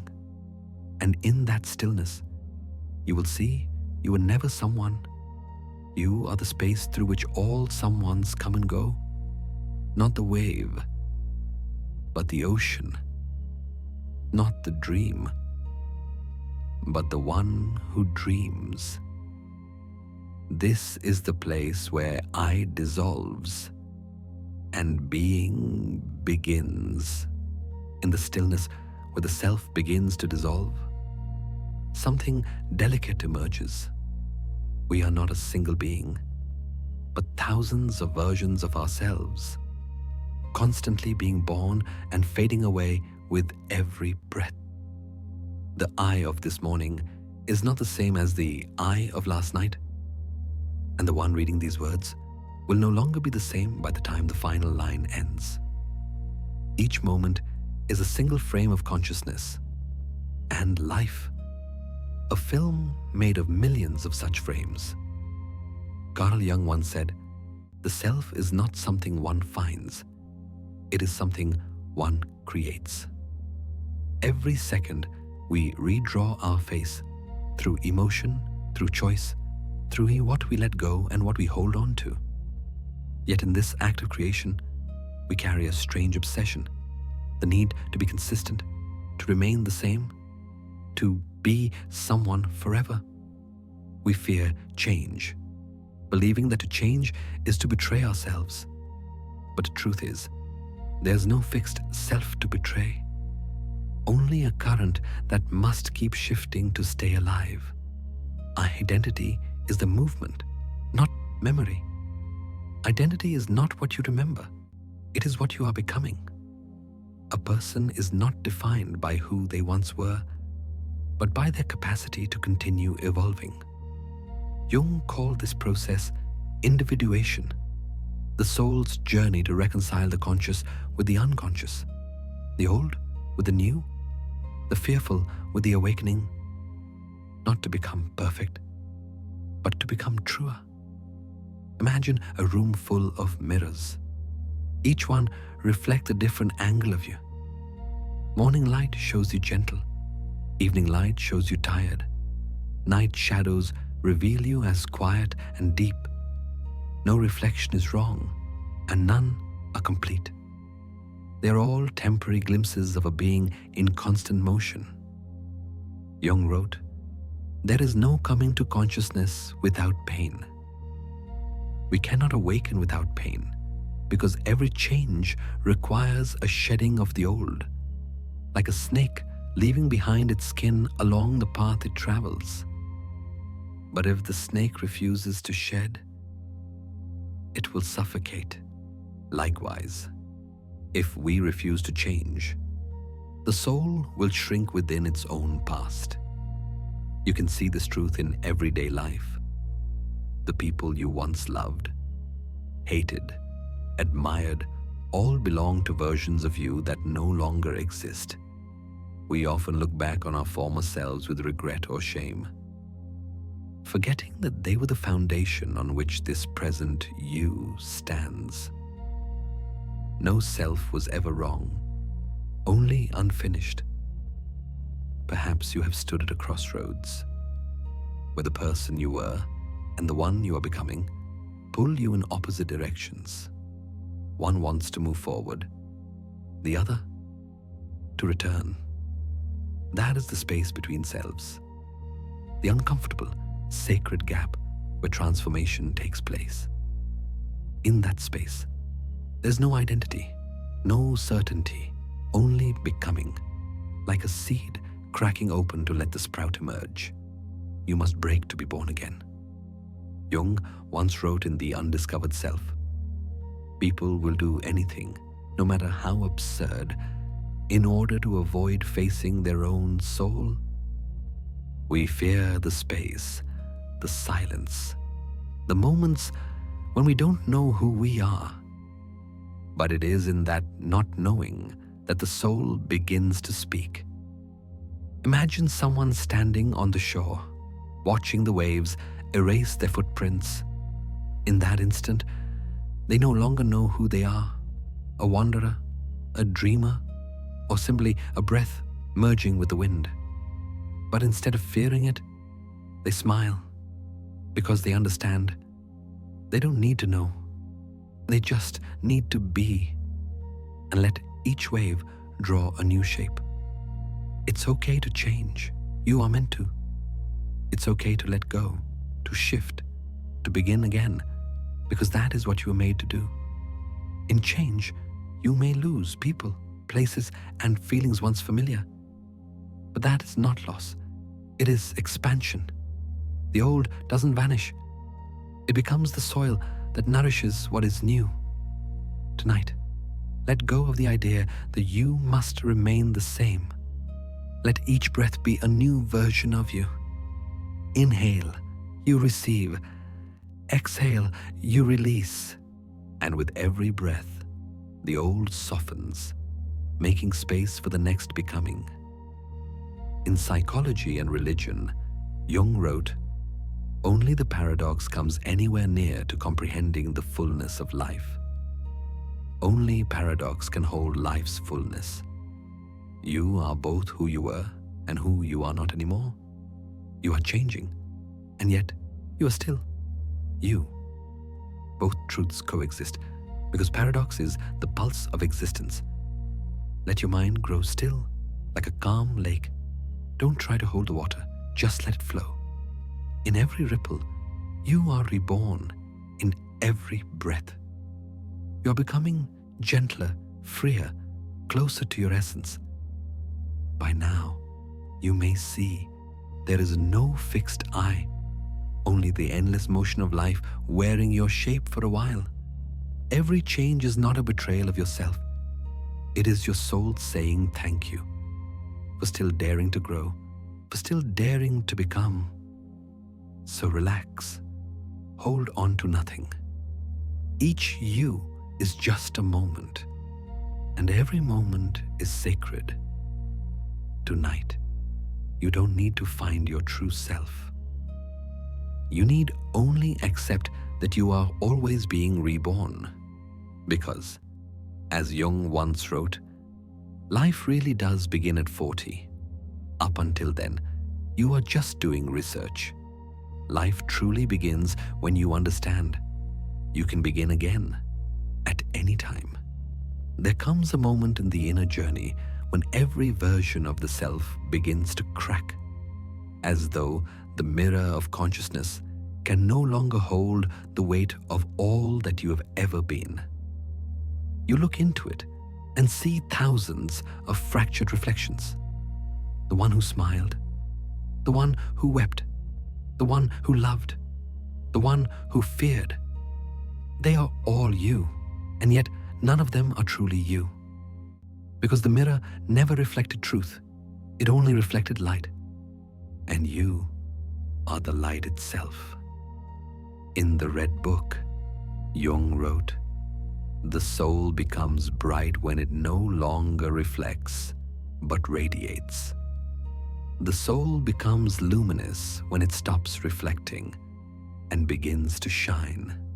All our lives, we've been taught to look into mirrors, to find who we are, to confirm our worth, to see ourselves through the gaze of others. But that mirror was never real. It is a collage built from memory, from what others said about us, from images society impressed upon our minds.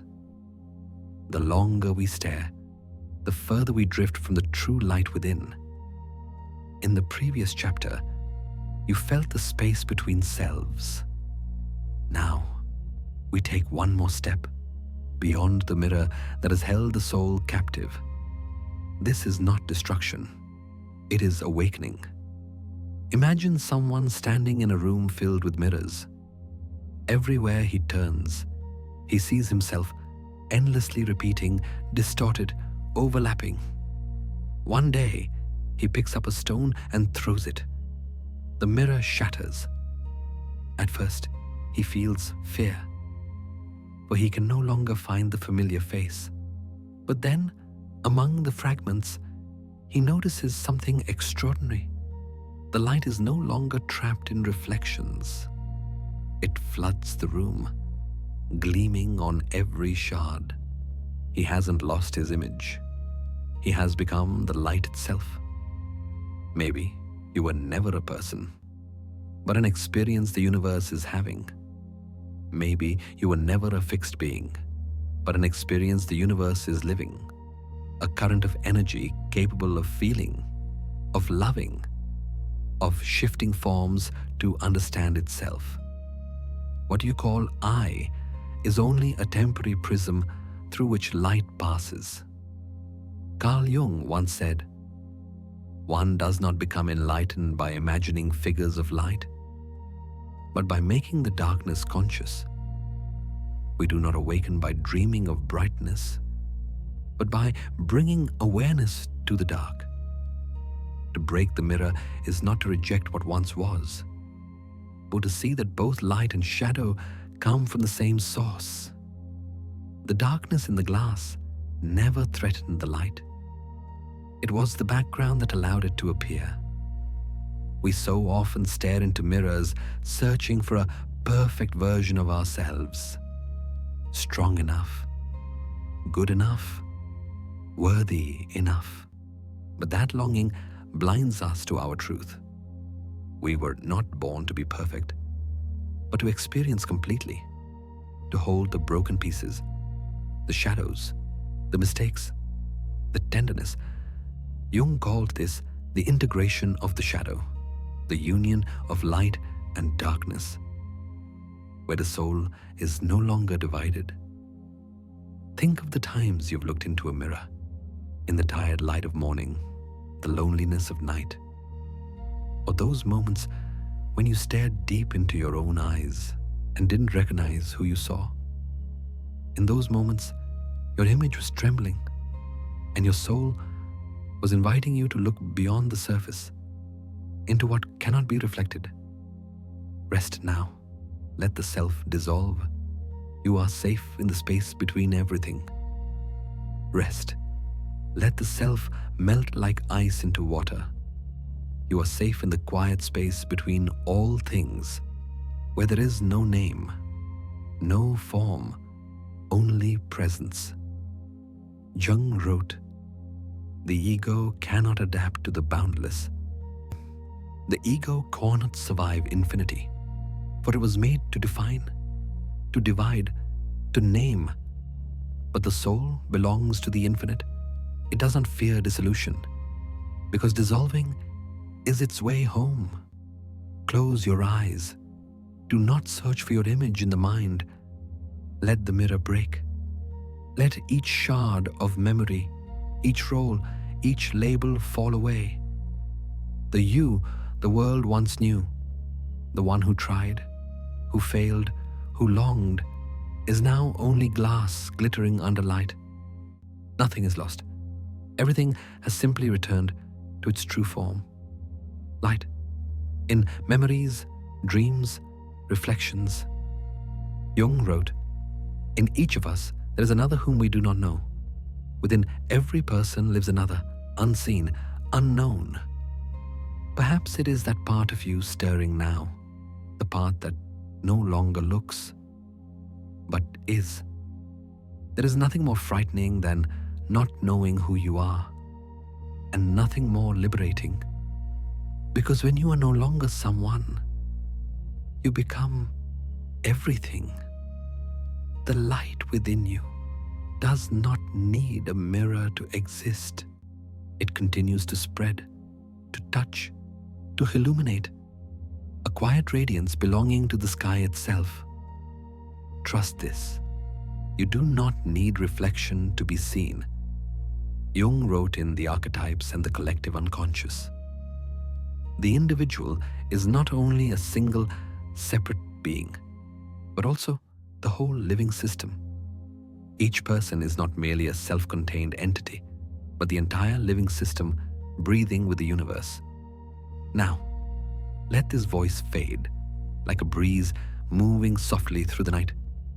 No more I, no more you, only presence expanding, a gentle current of light dissolving into space.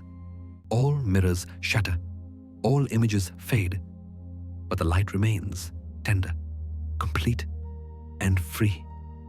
And when the self fades, the past loosens, because history only exists in those who remember it. When the self dissolves, the past releases its grip, for history exists only in those who still remember. Now, there is nothing you need to remember. Rest. Let the light guide you toward the stillness, where there are no reflections left, only truth. There is a strange kind of stillness that follows the dissolving of the self, as if within that emptiness, the echoes of the past finally become audible.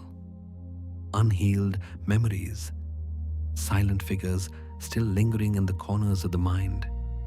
Carl Jung once said, "Until you make the unconscious conscious, it will direct your life and you will call it fate." At the deepest level of the soul, the past never truly disappears. It only sleeps, waiting to be seen. Every civilization carries ghosts, but ghosts fade when they are seen. Every civilization bears its ghosts, but those ghosts vanish the moment they are acknowledged. And so do we. Each of us carries the phantoms of memory, the wounds, regrets, and unsaid words that haunt us like dust clinging to an old wall. They weigh on the spirit, cloud our direction, yet the instant we dare to look at them, the light of awareness dispels the darkness of obsession. Imagine an ancient city buried beneath the sand. Centuries pass. Its streets, its temples, its stone statues all sink into silence. No one remembers its name. Yet the wind still brushes its ruins, whispering fragments of memory. Human beings are like that city. We carry the ruins of old civilizations within us. Dreams unfinished, promises forgotten, love left behind. We try to cover them with the sand of maturity, but nothing is ever truly gone. It only sleeps, waiting to be awakened by courage. Jung once wrote in Modern Man in Search of a Soul, "There is no coming to consciousness without pain. We fear facing the past because we believe it will burn us again. But only by looking straight at it does the fire cease to consume and begin to warm." The past doesn't exist to punish us. It exists to teach us how to understand, to forgive, and to release. People often wear their memories like armor. Every scratch tells a story. Every patch of rust is a remembrance. We fear taking it off, believing that without it, we'll be too exposed. But over time, that armor grows heavy enough to keep us from walking forward. As Jung wrote, "We are not what happened to us. We are what we choose to become." Look back, and perhaps you'll notice you've been carrying stories that no longer serve you. A love that never closed, a mistake that still echoes, a chance you never took. Each time you revisit them, they pull you back to a place where time has stopped. But life doesn't stop. It moves, reshapes, and invites you to move with it. You cannot walk lightly while dragging yesterday behind you. In the Red Book, Jung wrote, "You must let the old go so that the new may come." No one can walk toward the light while still bowing to the stones of the past. The paradox is this: only when we accept that it happened can we be free of it.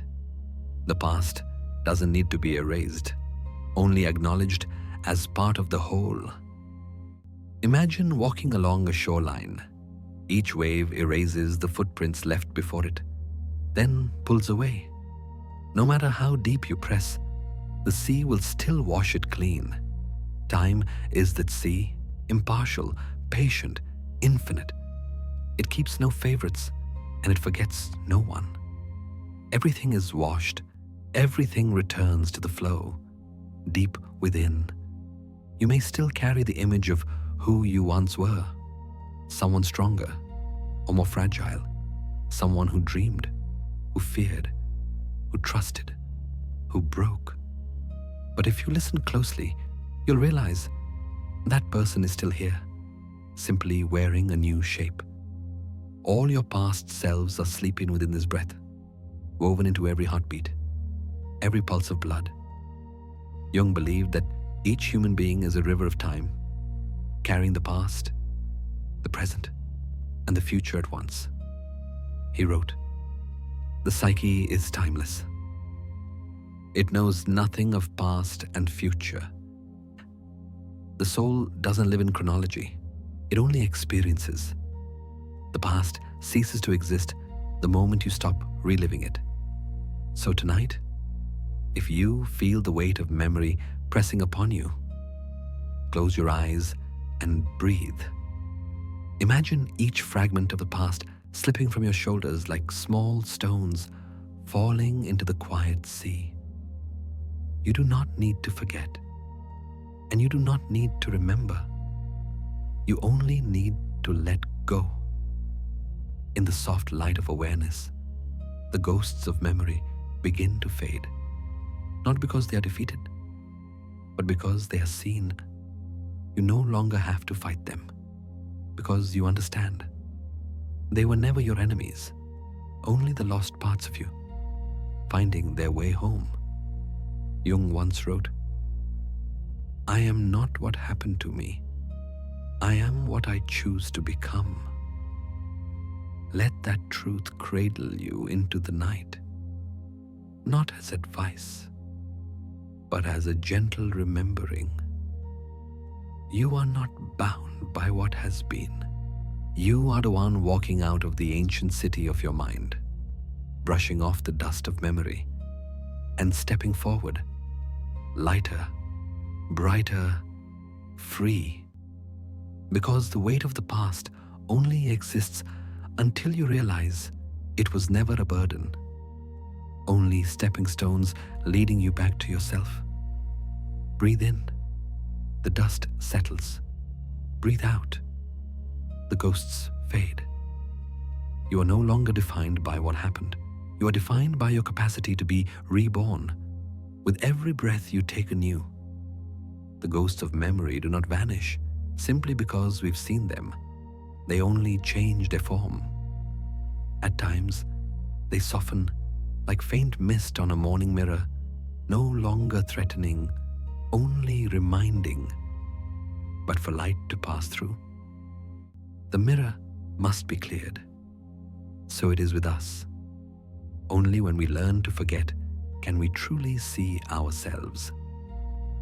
Carl Jung once wrote, "There is no coming to consciousness without pain. There is no awakening without pain." Yet Jung also implied that pain is not meant to be kept. It is meant to awaken. People remain trapped in memory, not because they can't let go, but because they believe that forgetting would erase meaning. They fear that if they let go of grief, regret, or love long gone, they would also lose proof that they once lived deeply. But it is the clinging, not the forgetting, that keeps us from life as it unfolds now. Imagine someone holding a shard of glass in their hand. Once, it caught the light, a small treasure, radiant and precious. But if they grip it too tightly now, blood will spill between their fingers. We often do the same with our memories, holding them until they wound us with the very past we swore to preserve. In memories, dreams, reflections, Jung wrote, "I am not what happened to me. I am what I choose to become." That line is not a rejection of memory, but a redefinition. Memory is a seed, not a chain. It fulfills its purpose only when planted, when it disappears beneath the soil to let something new grow. Think of a still lake. Each memory is a pebble falling into it. The more pebbles you throw, the more ripples form, and the harder it becomes to reflect the sky. The art of forgetting is the art of letting the lake settle again, not by fishing each stone out, but by ceasing to throw more in. Sometimes, healing does not mean erasing memory, but taking away its power to rule you. Let it fade. You are not your history. Let it fade. You are not the sum of your history. There are things that once mattered so much, you thought life would be empty without them. But time has proven that emptiness is not absence, it is space. Forgetting does not erase meaning. It makes room for new life to enter. In the modern world, we are obsessed with remembering. We record, archive, replay, repeat. We stuff the present full of the past until it grows weary. To forget, then, becomes an act of courage, not apathy, but self-compassion. Jung once emphasized in The Undiscovered Self, the greatest burden a child must bear is the unlived life of the parents. The greatest weight a soul carries is the unlived life, not only of parents, but of its own unfulfilled versions, its abandoned dreams, its unfinished stories. The art of forgetting is to release what can no longer continue, so that what can still live may blossom. Picture yourself before a fogged mirror. The surface is blurred, clouded by breath and time. You lift your hand and wipe it gently. Slowly, your reflection appears, not as someone trapped by the past, but as a soul meeting itself in the present. Forgetting is not erasing, it is clearing. Each touch of awareness wipes the soul clean again. In Jung's world, forgetting is part of healing. The mind cannot hold infinite sorrow. It must empty itself. Like a garden pruned for spring, the shadow must be accepted, not carried forever. Jung. The darkness within us is meant to be acknowledged, not dragged endlessly along. Perhaps you've lived through loops of memory, replaying the same story, repeating the same ache, as if time itself refused to move on. But you have changed. The one who remembers and the one who was remembered are no longer the same. To forget is not betrayal. It is recognition that the story has completed its circle. Listen to your breath. Inhale, receive, exhale, release. Even your body already knows the art of forgetting. No one keeps an old breath, for holding on is death. The mind must learn what the lungs already know, to let each thought come, go, and dissolve into silence. Jung once wrote, "We meet ourselves time and again in 1,000 disguises on the path of life. On this path, we meet ourselves over and over in countless forms. Every act of forgetting is not loss. It is the soul removing one mask to breathe again. Let everything become light, like vapor on a window pane. No need to erase, only to allow it to fade. For forgetting doesn't make you smaller. It makes you spacious, serene, whole. Tonight, let the excess memories drift away like dusk melting into wind. You need not remember. You need not forget. Simply allow fading to happen as a natural rhythm of life. Breathe in, clarity. Breathe out, the past. You no longer have to carry the burden of time. You are the one learning the art of forgetting. To see yourself, at last, through the clear and quiet eyes of your own soul. There comes a moment of deep stillness in the act of letting go. A moment when memory no longer needs to be erased, but simply dissolves. Like smoke after the fire has burned out. Not because you forced yourself to forget, but because the soul has finally understood it does not need to carry what has already turned to ash. The dust of the past falls softly into the earth, and from that soil, new life begins. Carl Jung once wrote in the Red Book, "The new thing always comes when we have freed ourselves from the old." The new can only arrive when the old has been released. Forgetting is not an ending, it is an opening, like a flame. The human spirit never truly dies. It only changes form, turning into ash, into soil, into seed, into light, becoming something else entirely. Forgetting is the tenderness of the universe. It doesn't force, it does not erase, it transforms. Like the fading warmth of an extinguished candle, its heat still lingers in the air. Nothing is lost. It merely changes frequency. Every memory, whether of pain or beauty, is reborn in silence, becoming nourishment for the soul in ways you cannot yet see. The future begins only when the past is released. This is not a demand to rush, but an invitation, a slow breath, a permission to loosen your hold. You cannot step into morning while gripping the hand of night, but open your fingers, even slightly, and a light will begin to slip through. Jung once said, "Without death, there can be no rebirth." This truth belongs not only to the body, but to the spirit. Every time you release a memory, forgive someone, or stop blaming yourself, something within you is reborn. It is not loss. It is the natural rhythm of existence. Ash feeding earth, earth birthing seeds, seeds blooming into life. Imagine a forest after a fire.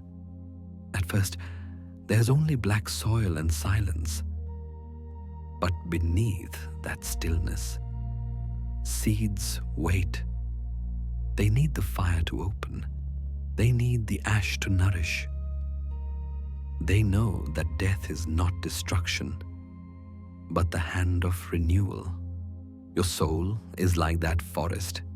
Sometimes it must burn in order to return to its most fertile form.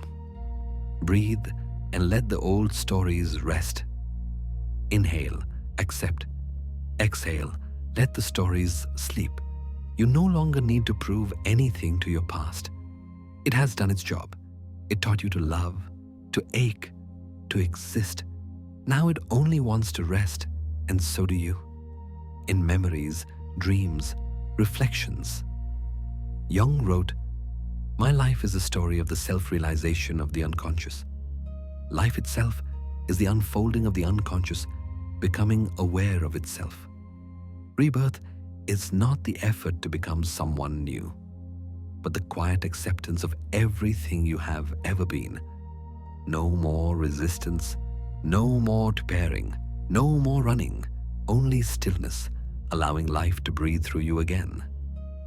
Perhaps now you understand that forgetting is not disappearance, it is returning. When the past lies peacefully at rest, the soul begins to move lightly once more, like a leaf caught in the first light of dawn, freed from the gravity of what cannot be changed. You begin to feel the gentleness of being, a state belonging not to the self, but to everything. Jung wrote, "The soul is partly in time and partly outside of time. And perhaps that is why, when you release, you do not vanish. You simply return to the timeless part of yourself. Rebirth needs no form, no plan. It only asks for a single deep breath and a silence wide enough for life to rearrange itself within you. Feel it now. Each breath is a new life, each heartbeat, a quiet affirmation that you are continuing, not as who you were, but as something brighter, softer, freer. You do not need to carry the stories. They are complete. If you listen closely, you'll hear a subtle music beneath your thoughts, a melody of continuity, where everything that once fell apart has come together again in harmony. No grief, no regret, only gratitude. You have nothing left to prove. You don't need to prove that you've healed, endured, or changed. Your being is proof enough. The simple fact that you still breathe, still feel, still love, that is rebirth. Now, let this voice fade like the last light behind the hills. Let the past sleep. For only when history rests can the spirit move freely again, like a leaf in sunlight. No longer burdened by what was. You are simply the rhythm of life itself, dancing in this moment. Rebirth is not a new beginning. It is a remembering that you were never truly lost. You are simply coming home to the pure essence of your being, where time dissolves and everything that ever was melts into the light of peace. Now, breathe deeply. Let your mind fall like ash to the earth. No effort, no striving, only the quiet miracle of life sprouting once more from within you. Breathe and rest. You have traveled far enough. Now let the soul be still. Dawn always arrives softly, without noise, without announcement. Light doesn't fight the darkness. It simply spreads, slowly, patiently, as if the world itself has finally grown ready to be released from the long night. Human beings are born to learn that same rhythm, the dance of release. Every breath is a teacher. Inhale to receive, exhale to let go. Each heartbeat is a small farewell, a reminder that nothing can be held forever. Every breath you take is a lesson in letting go. Carl Jung once wrote, "What you resist persists. What you resist continues to exist." Within that simple truth lies the secret of peace. The harder we cling, the tighter we are bound. The more we fear loss, the more we lose. Yet when we release, the world does not abandon us. It simply changes the way it stays. Letting go is not defeat. It is life's most natural gesture, like the pulse of a heart, the rise of a wave, the fall of a leaf, Imagine a golden leaf leaving its branch. It doesn't struggle, it doesn't fight the wind.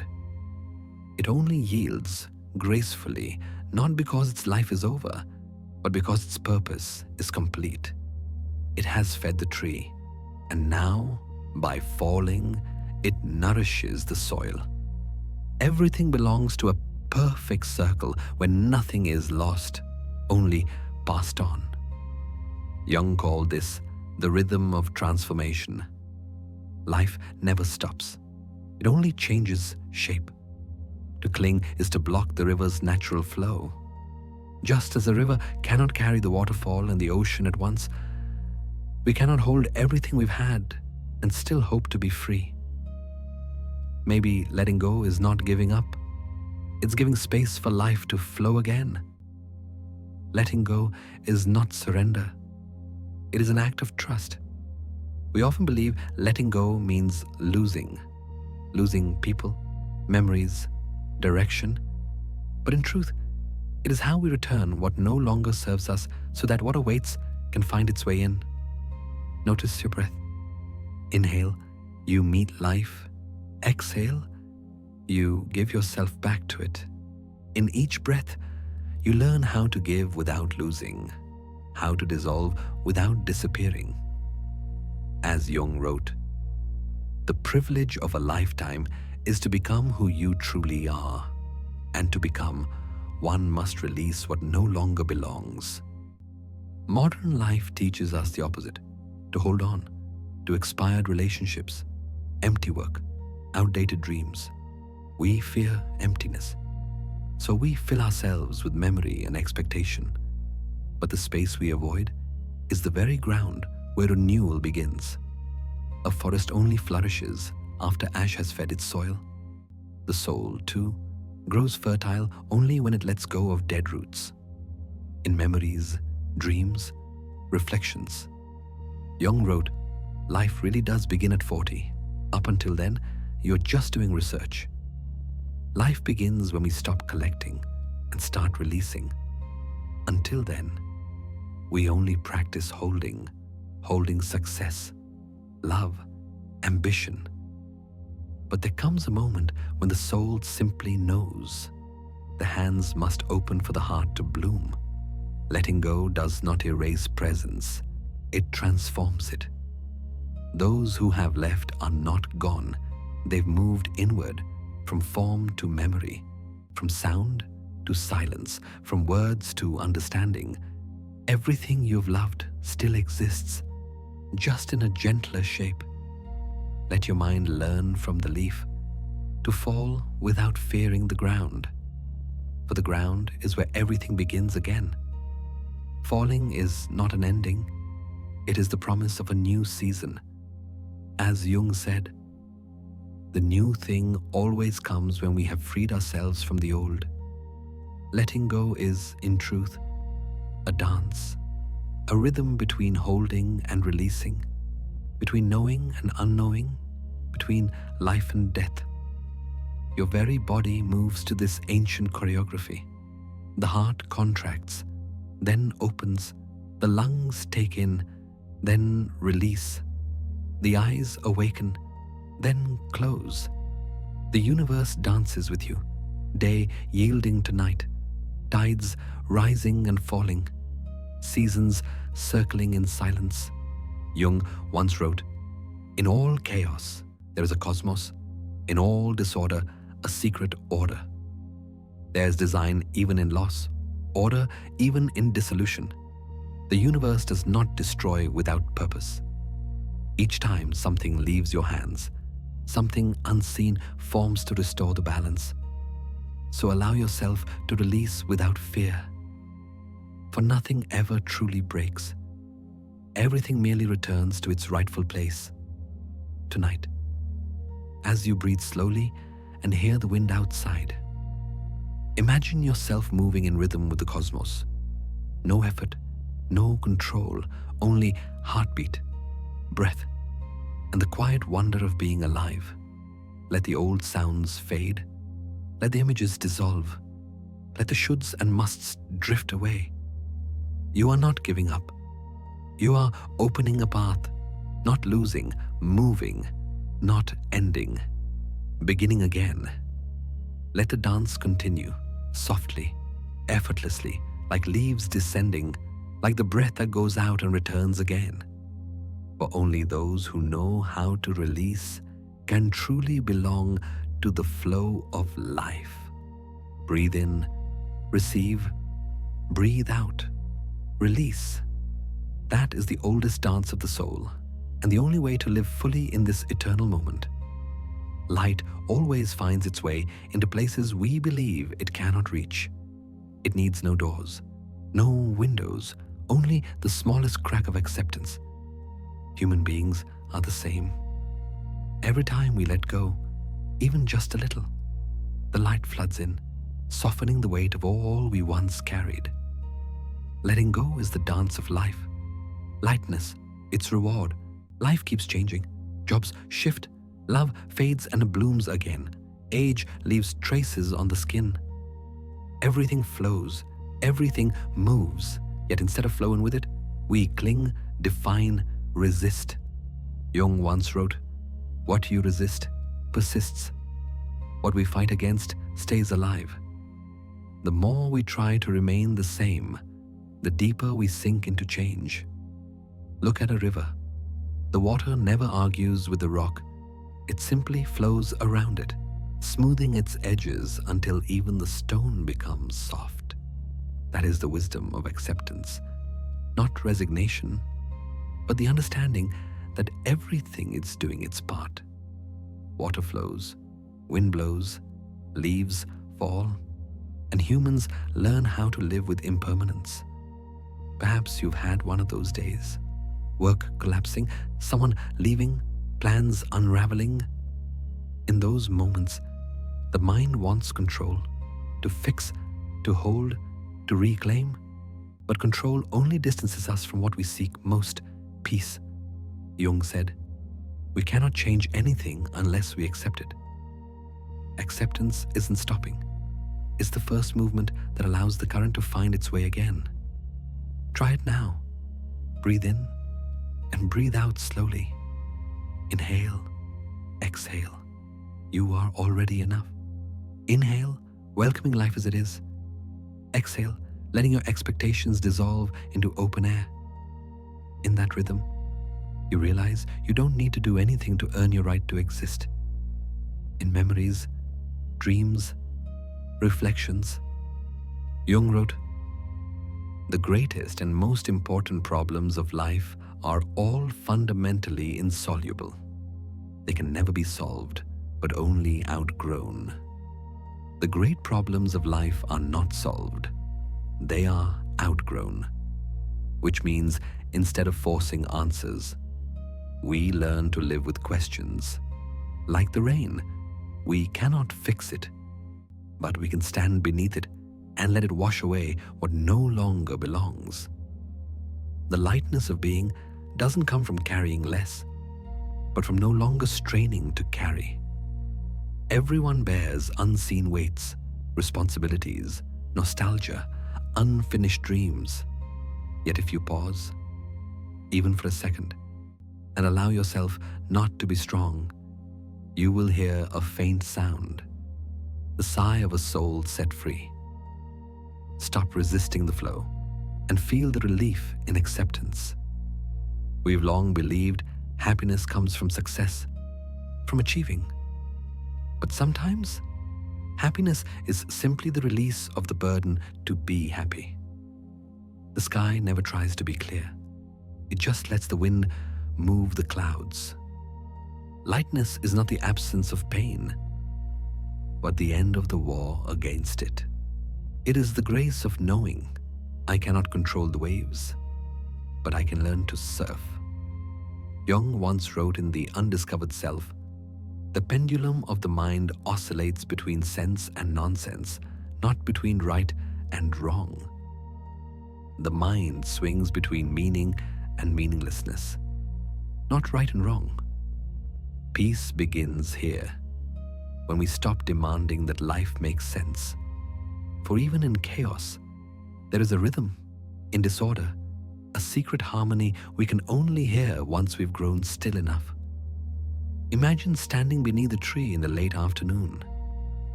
The breeze moves softly. Sunlight dances through the leaves, scattering gold across your skin.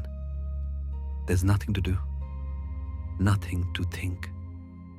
The world continues even when you pause. That is the essence of being. Life doesn't need your control. It only asks for your presence. Jung once said, "The soul becomes infinite when it surrenders." The soul expands when it surrenders, not in weakness, but in trust, believing the river knows its way to the sea, even when you cannot see it. Lightness is the most subtle form of courage, for it asks us to give up the illusion of control. The light-hearted are not those untouched by pain. They are the ones who can smile in the rain, nod at what they cannot change. Let your breath lead you back to this truth. You do not have to conquer life, only dissolve into it. Inhale, receive, exhale, release. Each breath like wind, like waves, like life itself moving through you. You don't need to become anyone else. You don't need to resist change. You only need to be still and present, for in that moment, you are already enough. Inhale, exhale, you are already enough. That is life whispering, and the final lesson of lightness. The night unfolds like a thin veil, draping everything in the soft breath of stillness. There is no more noise from the world, only the rhythm of your heartbeat, the whisper of wind, and the quiet sense that the entire universe is breathing with you. Here, there is no what's next, no what must be kept, only movement, unhurried, unresisted. Peace comes when we stop asking life to stay. Peace arrives the moment you stop pleading for life to remain. The lightness you found is not the end of a journey, but the doorway into a new space, one where you stop straining to exist and begin learning how to simply be. Every effort to hold on, every question about meaning dissolves like smoke in the breeze. Jung once said, "We are not what happened to us, we are what we choose to become." In this moment, you are choosing to become stillness, not from weakness, but because you finally understood that silence is the most powerful form of life. Imagine you are a droplet of water leaving the edge of a waterfall. For a moment, there is fear. Fear of shattering, of ceasing to exist. But then, a realization. You have not disappeared. You've simply returned to the river, to the ocean, to the whole. The I that once felt separate has merged with everything, and in that merging, you are free. Life itself is a song without a chorus, only notes passing by, forming melody through their impermanence. You cannot hold the sound longer, but you can listen more deeply. You cannot make life pause, but you can live fully in the moment it sings. In the Red Book, Jung wrote, "The soul becomes what it beholds. The soul becomes what it contemplates. If you fix your gaze on the storm, you become the wind. If you turn toward stillness, you become peace."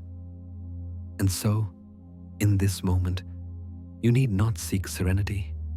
You need only to look at it, like gazing upon a calm lake and slowly dissolving into your own reflection. It feels like lying upon water. No swimming, no struggle. The current carries you, and you realize the water never asked you to earn its support. The universe is the same. It has never required you to deserve your existence. It only invites you to soften, to stay, to trust that you already belong. Jung once said, "The creation of something new is not accomplished by the intellect, but by the play instinct." Creation is born not of intellect, but of play.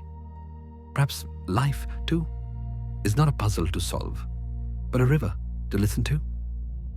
Sometimes, it is only when you stop trying to swim that the water can finally show you you're already moving in the right direction. Letting go is not departure, it is participation. Rest is not an ending, it is the natural rhythm of life. You have run far, through the corridors of memory, through the layers of self, through the turns of history, only to realize there is nowhere else to go. Every path leads back here, this moment, this breath. This piece feels like music, not the kind made by instruments, but the kind that hums within silence. It has no beginning and no end. It simply exists, like your heartbeat, like the ocean's pulse, like the current flowing through every cell of you.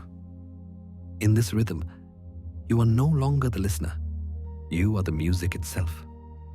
Sleep now, not as someone seeking meaning, but as the universe resting within itself. Sleep, not as a seeker, but as the cosmos at rest. You need no more knowledge, no more achievements, no more answers, because at the deepest level of your being, you already have everything. You only need the stillness to hear it. Your breath slows. Your mind loosens like a string released from tension. Every thought, every memory, every shape of eye melts into the fabric of space. There is no boundary between within and without, only one endless current, moving together, in rhythm, in breath. Jung once wrote, "The meeting of two personalities is like the contact of two chemical substances.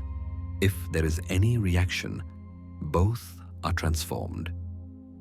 The meeting of two souls always transforms them both. And tonight, you have met yourself, not the small self that tried to control, but the vast, quiet, compassionate one you have spent a lifetime returning to. Let the meaning of this night seep into every cell. Do not remember it. Do not analyze it. Just as a raindrop does not need to know why it falls, you do not need to know why you are at peace. Peace does not arise from understanding. It arises from surrender. Outside, the world continues its motion.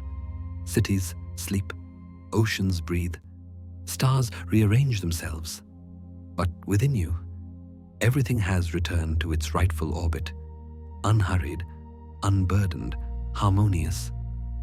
And in this stillness, a new journey begins, not outward, but deeper within. In this stillness, a new journey unfolds, not toward the world, but into the heart of being itself. No map, no destination, only your heartbeat and the quiet trust that you are already on the path. Let this night close like a lullaby from the universe, gentle, forgiving, full of love. You have returned to the flow, to yourself, to the breath of eternity. Now, close your eyes. Do not hold on to this moment. Let it drift. For in the drifting, you will find the only thing that ever remains: absolute peace. Sleep peacefully. The universe is holding you. And now, as the echoes of thought grow faint, the journey slowly comes to rest. You have watched rivers find the sea, mirrors fade into light, and the self dissolve into quiet understanding. Nothing is lost. Everything has simply come home. The mind grows lighter, like leaves drifting on calm water. The heart, once searching, now beats in rhythm with stillness itself. There is no more striving, no more need to hold on. Peace isn't something waiting at the end. It has been here all along, underneath each breath, beneath every wave of thought. Outside, night unfolds like a soft blanket over the world. The air is gentle, the stars patient, even time seems to pause, as if listening to your breath. Every sound becomes a lullaby, the whisper of wind, the distant hush of silence. You are safe now. You are home. Let your thoughts settle like dust returning to earth. Let your body sink deeper into rest. There is nothing more to become, nothing more to fix or understand. Only this quiet moment holding you in its warmth. Breathe and let go. You can rest now. Sleep well.